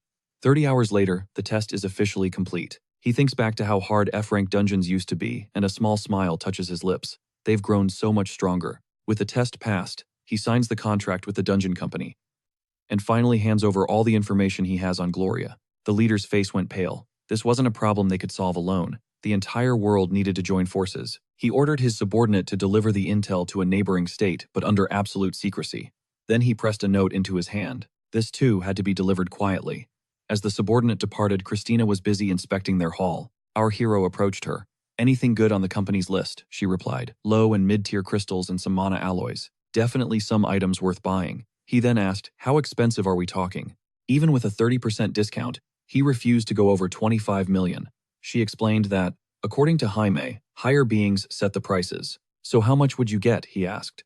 Her eyes gleamed with greed as she said, if possible, I'd take everything. Her dream was to use it all at once. But Kim Bok immediately shot down that idea. Even with their funds, that kind of spending was just reckless. Just then, a loud crash echoed from above. Something slammed into the ceiling, raining down debris. A gaping hole was torn open at the point of impact, and from it, Castle's guilty voice called out. Peeking through, he apologized to his master. I was just finding a spot for the magic circle, just like you asked. Kim Bok deadpanned. You weren't putting it downstairs, were you? What use are holes in the floor? He laughed nervously, asking him to be careful during their break time. It wasn't just the dungeon company's test they were busy with. They had also moved to a new base. The first floor was the main lobby. The second was Christina's lab, while the third was his own, with training zones for Nidhogg, Kai, and Castle. This was their new fortress, and the lobby entrance would soon connect directly to the dungeon. To protect them, Christina was meticulously engraving magic circles throughout the entire building. These wards would also gather vital data from within the dungeons. In time, all their questions would be answered. Meanwhile, Kai was instructing Nidhogg, showing him how to carve a magic circle using his sword. Nidhogg decided to follow his lead. He etched a perfect circle with just his claw. Kai praised him, impressed. You don't even need a sword. The young dragon swelled with pride at the compliment. Just then, Hayami appeared before Kim Bok. A very nice base, she commented. You've all begun moving in quickly. He was surprised. Why didn't you warn me about your visit? Today was supposed to be my last day off. You can still spend it as you wish, she replied. That's why I'm here. You know the door will soon connect, don't you? He didn't follow her meaning. She clarified. We don't get to choose which dungeons players enter, but we already know your next assignment. You'll be joined by 35 other explorers, all chosen by our company. Together you will clear the D-class dungeon, the Cave of Doubt. He immediately refused. I'm not strong enough to protect 35 people in a D-class dungeon. If you send me with them, they'll just think Central Command doesn't trust them. There's a high chance of conflict from the very start. She gave a tight smile. I understand your position. Then let me ask you to simply gather information on the dungeon. Can you fulfill this request? He reluctantly agreed. She handed him a flash drive containing files on the system's reorganization. There will now be additional quests on top of the general ones, and completing them grants community points. You should review the files yourself, he pointed out. You could have just sent this in an email. She replied, I prefer to meet people in person. With that, she gave him a formal bow. Good luck exploring the dungeon. He gave a grim farewell. I'll see you again, if I survive. Not long after they all entered the dungeon. Looking at his phone, he noted, so dungeons from D-class and up have names. Christina murmured, there are only 300 explorers. We'll be okay, right? He replied. We're about to find out. Castle added, I don't like the name. What if it causes the explorers to suspect one another? Kim Bok paused to think. Maybe that's exactly why it's called the Cave of Doubt. And then he slammed his head right into a stalactite. He hadn't seen it in the dark. The skeletons cried out in alarm. He clutched his head. Kai, light the way. It's too dark in here. But Castle spoke up, Master, for the undead seeing in the dark is no problem. Maybe you should practice your night vision skill. You wanted to learn something new. No, Kim Bok had to agree. It really is dark. So it's worth a shot, but what do I do? Castle crouched slightly and said, it's nothing too difficult. You just need to get lower and carefully observe the flow of the air. The humidity will make it a little hard, but in time he would adapt. He could use magic to substitute his lost senses, following every order precisely. Then he focused and his mana flooded the dungeon, rippling as it brushed against the cold stone walls. He could perceive anything infused with mana. He decided to sharpen his focus, to amplify his energy usage. But for some reason, an angry Christina materialized before him. Her eyes blazed as she stared at her phone. She was screaming that everyone at the company was a liar. He eagerly asked what happened as she shoved the phone in his face, exclaiming that you could buy 24 hours of freedom with points, but only for 30 people each month. Had they known earlier, they could have saved up points for a ticket, but now it was completely sold out. Humbok told her to relax. They would just buy everything next time, and she had to agree. With their remaining points, they could get materials to upgrade their cores. They also needed to get some things from Nidhogg, so preparations were necessary. The main character asked what she planned to get for him. She explained that after analyzing his body, she found his bones were also held together by magic, not a core like theirs. He was missing the organ that manages and contains the mana circle. At that moment, Nidhogg peered out from the mist. He asked what she meant. She told him bluntly he didn't have a dragon's heart. To be a true dragon, you need that specific magic, which meant he needed a core. He asked her to make him one, but she warned that cores have downsides. His body was currently a vessel for his soul. So even if his body was obliterated, his soul would survive. But if the core shatters, he would truly die. They could mimic a dragon's heart, but they could never surpass the real thing. He didn't care. He was already a fake from the start. If a core could bring him even a fraction closer to a real dragon's power, he would take that chance. Humbok just smiled. He mused that our hero had changed since meeting Gloria. His desire to become a true dragon was now absolute. Hearing his resolve, Christina told Nidhogg she would teach him something else. In simple terms, a dragon's heart is just a massive monocrystal. Its only specialty comes from the creature it belongs to. In other words, its power comes from the dragon itself. He nodded, saying he understood and would remember that. Kaslo declared that he was now truly one of them, then glanced at Kai, asking, "I'm right, aren't I?" But seeing Kai was gone, he immediately panicked, his eyes darting around the area searching for him. He was already fearing an ambush or a kidnapping when Kai's voice echoed from behind, asking if he was looking for him. Kaslo yelped in terror, stumbling backwards before shouting that he'd scared him. He demanded to know where he'd been. Kai replied that they were talking for so long, he decided to scout ahead. Our hero asked if he found anything, and Kai's reply was grim. He had found signs of an ambush. He asked if it was like the E-rank dungeon entrance. Kai shook his head. This time it was far more organized. It felt like the monsters were waging a guerrilla war. Humbok was shocked. Splatters of blood stained the cave, leading towards a faint light, the exit. There, on an island in an abyss, stood the researchers' base. And right now, two of them were clashing swords. The strong Jung Guild, Master Kim Jin-ho, was furious, demanding to know what they were even thinking. But Kim Dae-han, master of the Dae-han Guild, shot back, telling him to shut up. It wasn't their fault they were attacked. Jin-ho roared that they were the ones who lured them here. Just then, Park Ju-kan, the Tamer Guild master, rushed over with the others telling them to stop. They couldn't afford to fight amongst themselves. They had more than enough other problems. Behind him, Jin Wan, the Himosu Guildmaster, dragged a wounded soldier. Ju-kan added that while he wasn't certain, it felt like some intelligent monster was manipulating them into fighting. At that very moment, two women dove down from above. Choi Mi-young, the survivors' guildmaster, yelled that the vile troll had finally fallen, right into her hands. It wasn't getting away. She pounced on the troll, unleashing a flurry of blows that instantly dropped it. Ju-kan yelled in outrage, "What are you doing? That's our monster. It's under our control." They couldn't just do as they pleased without his say-so. She stared back, confused, saying the monster had just attacked their guild. Jin-ho's blood ran cold. If this was really the monster's plan, then they were completely screwed. All the guild masters gathered in one place, like lambs to the slaughter. Suddenly, the ground began to shake violently. Dae-han immediately shouted for his deputy Lee Seori, who scrambled up the observation tower. From her vantage point, she scanned the horizon, and all the color drained from her face. She waved frantically, warning them to prepare for battle. A massive horde of monsters was swarming their base from every direction. As the wave crashed into them, they began hacking down slime-covered skeletons. But it was a trap. Their weapons began to melt from the slime, and anyone it touched felt an agonizing, burning pain. Dae-han. He saw the slime's blood was acidic and yelled a warning. "Don't cut them, just burn them." Jinwan smirked, confident his guild could handle it. He and his crew grabbed fuel barrels and strapped dynamite to them. They launched them into the monster horde. The moment the timers ended, the barrels erupted in a sea of fire. The shockwave shattered several buildings, which began to collapse, forcing people to scatter from the falling rubble. Someone summoned Noah's soul, which instantly blanketed the area in an icy fog to smother the flames. The frost also contained the debris, preventing anyone from being crushed. Myung leaped onto Noah's shoulder, shouting, "Don't look back, keep attacking, let them all burn." Jinwan and his guild were already moving. "Way ahead of you," he yelled. "We're herding them all into one spot." Ju-han commanded his own monsters, "Gather every last one of them," and they immediately got to work. The troll slammed its club on the ground, holding the slimes at bay, while the wolf pushed them forward from behind. The monsters were forced into a narrow alley, but a pair of swordsmen were already lying in wait.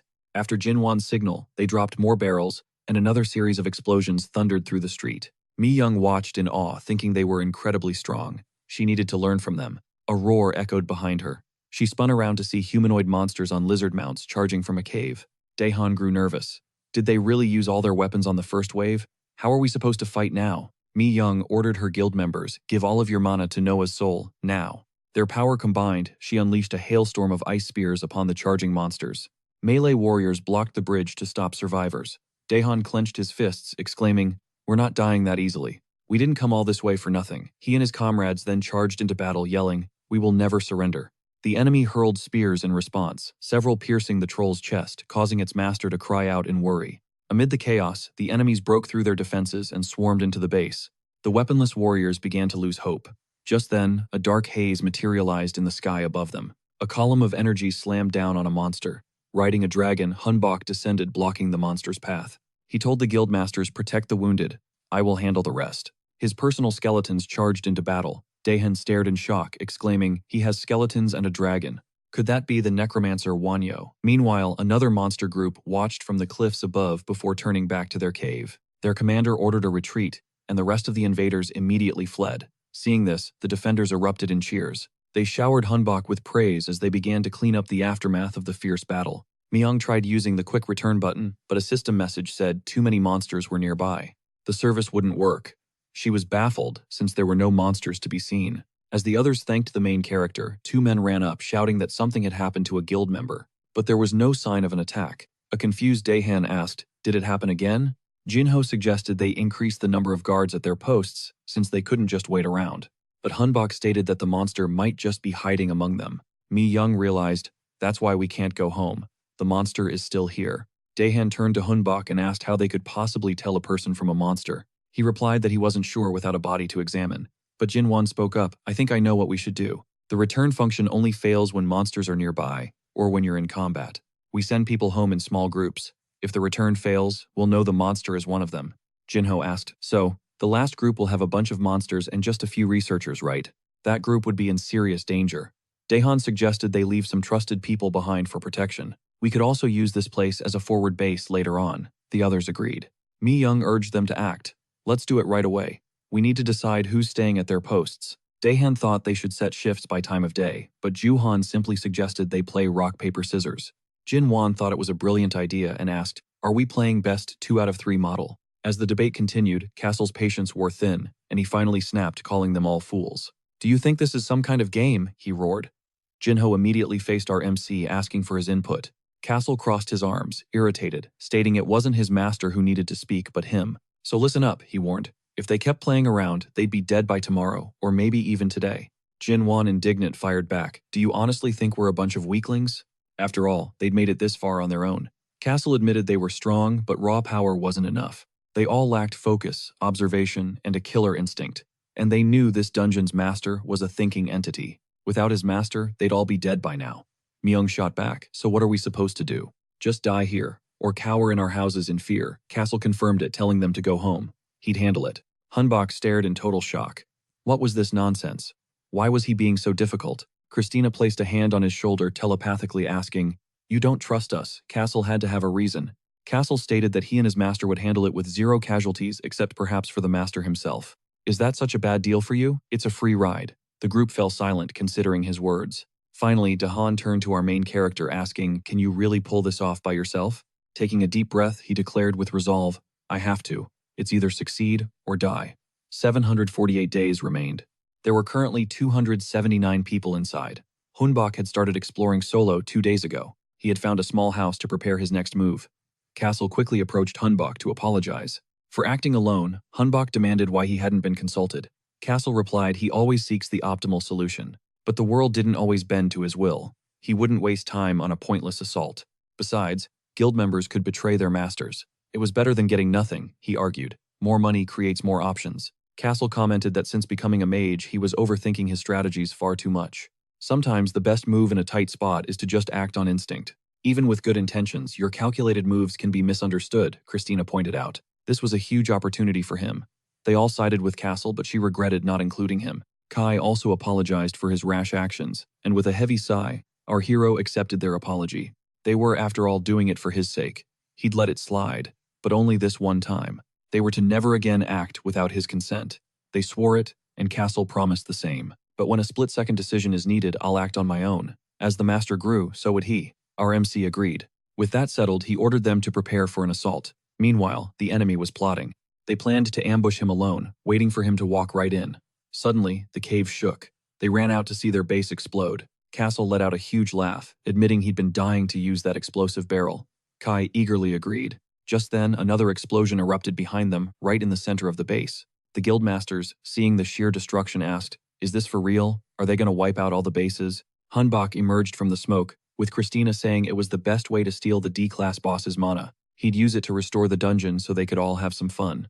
Dihan laughed nervously as the ground began to quake. The golem slumbering deep underground had awakened.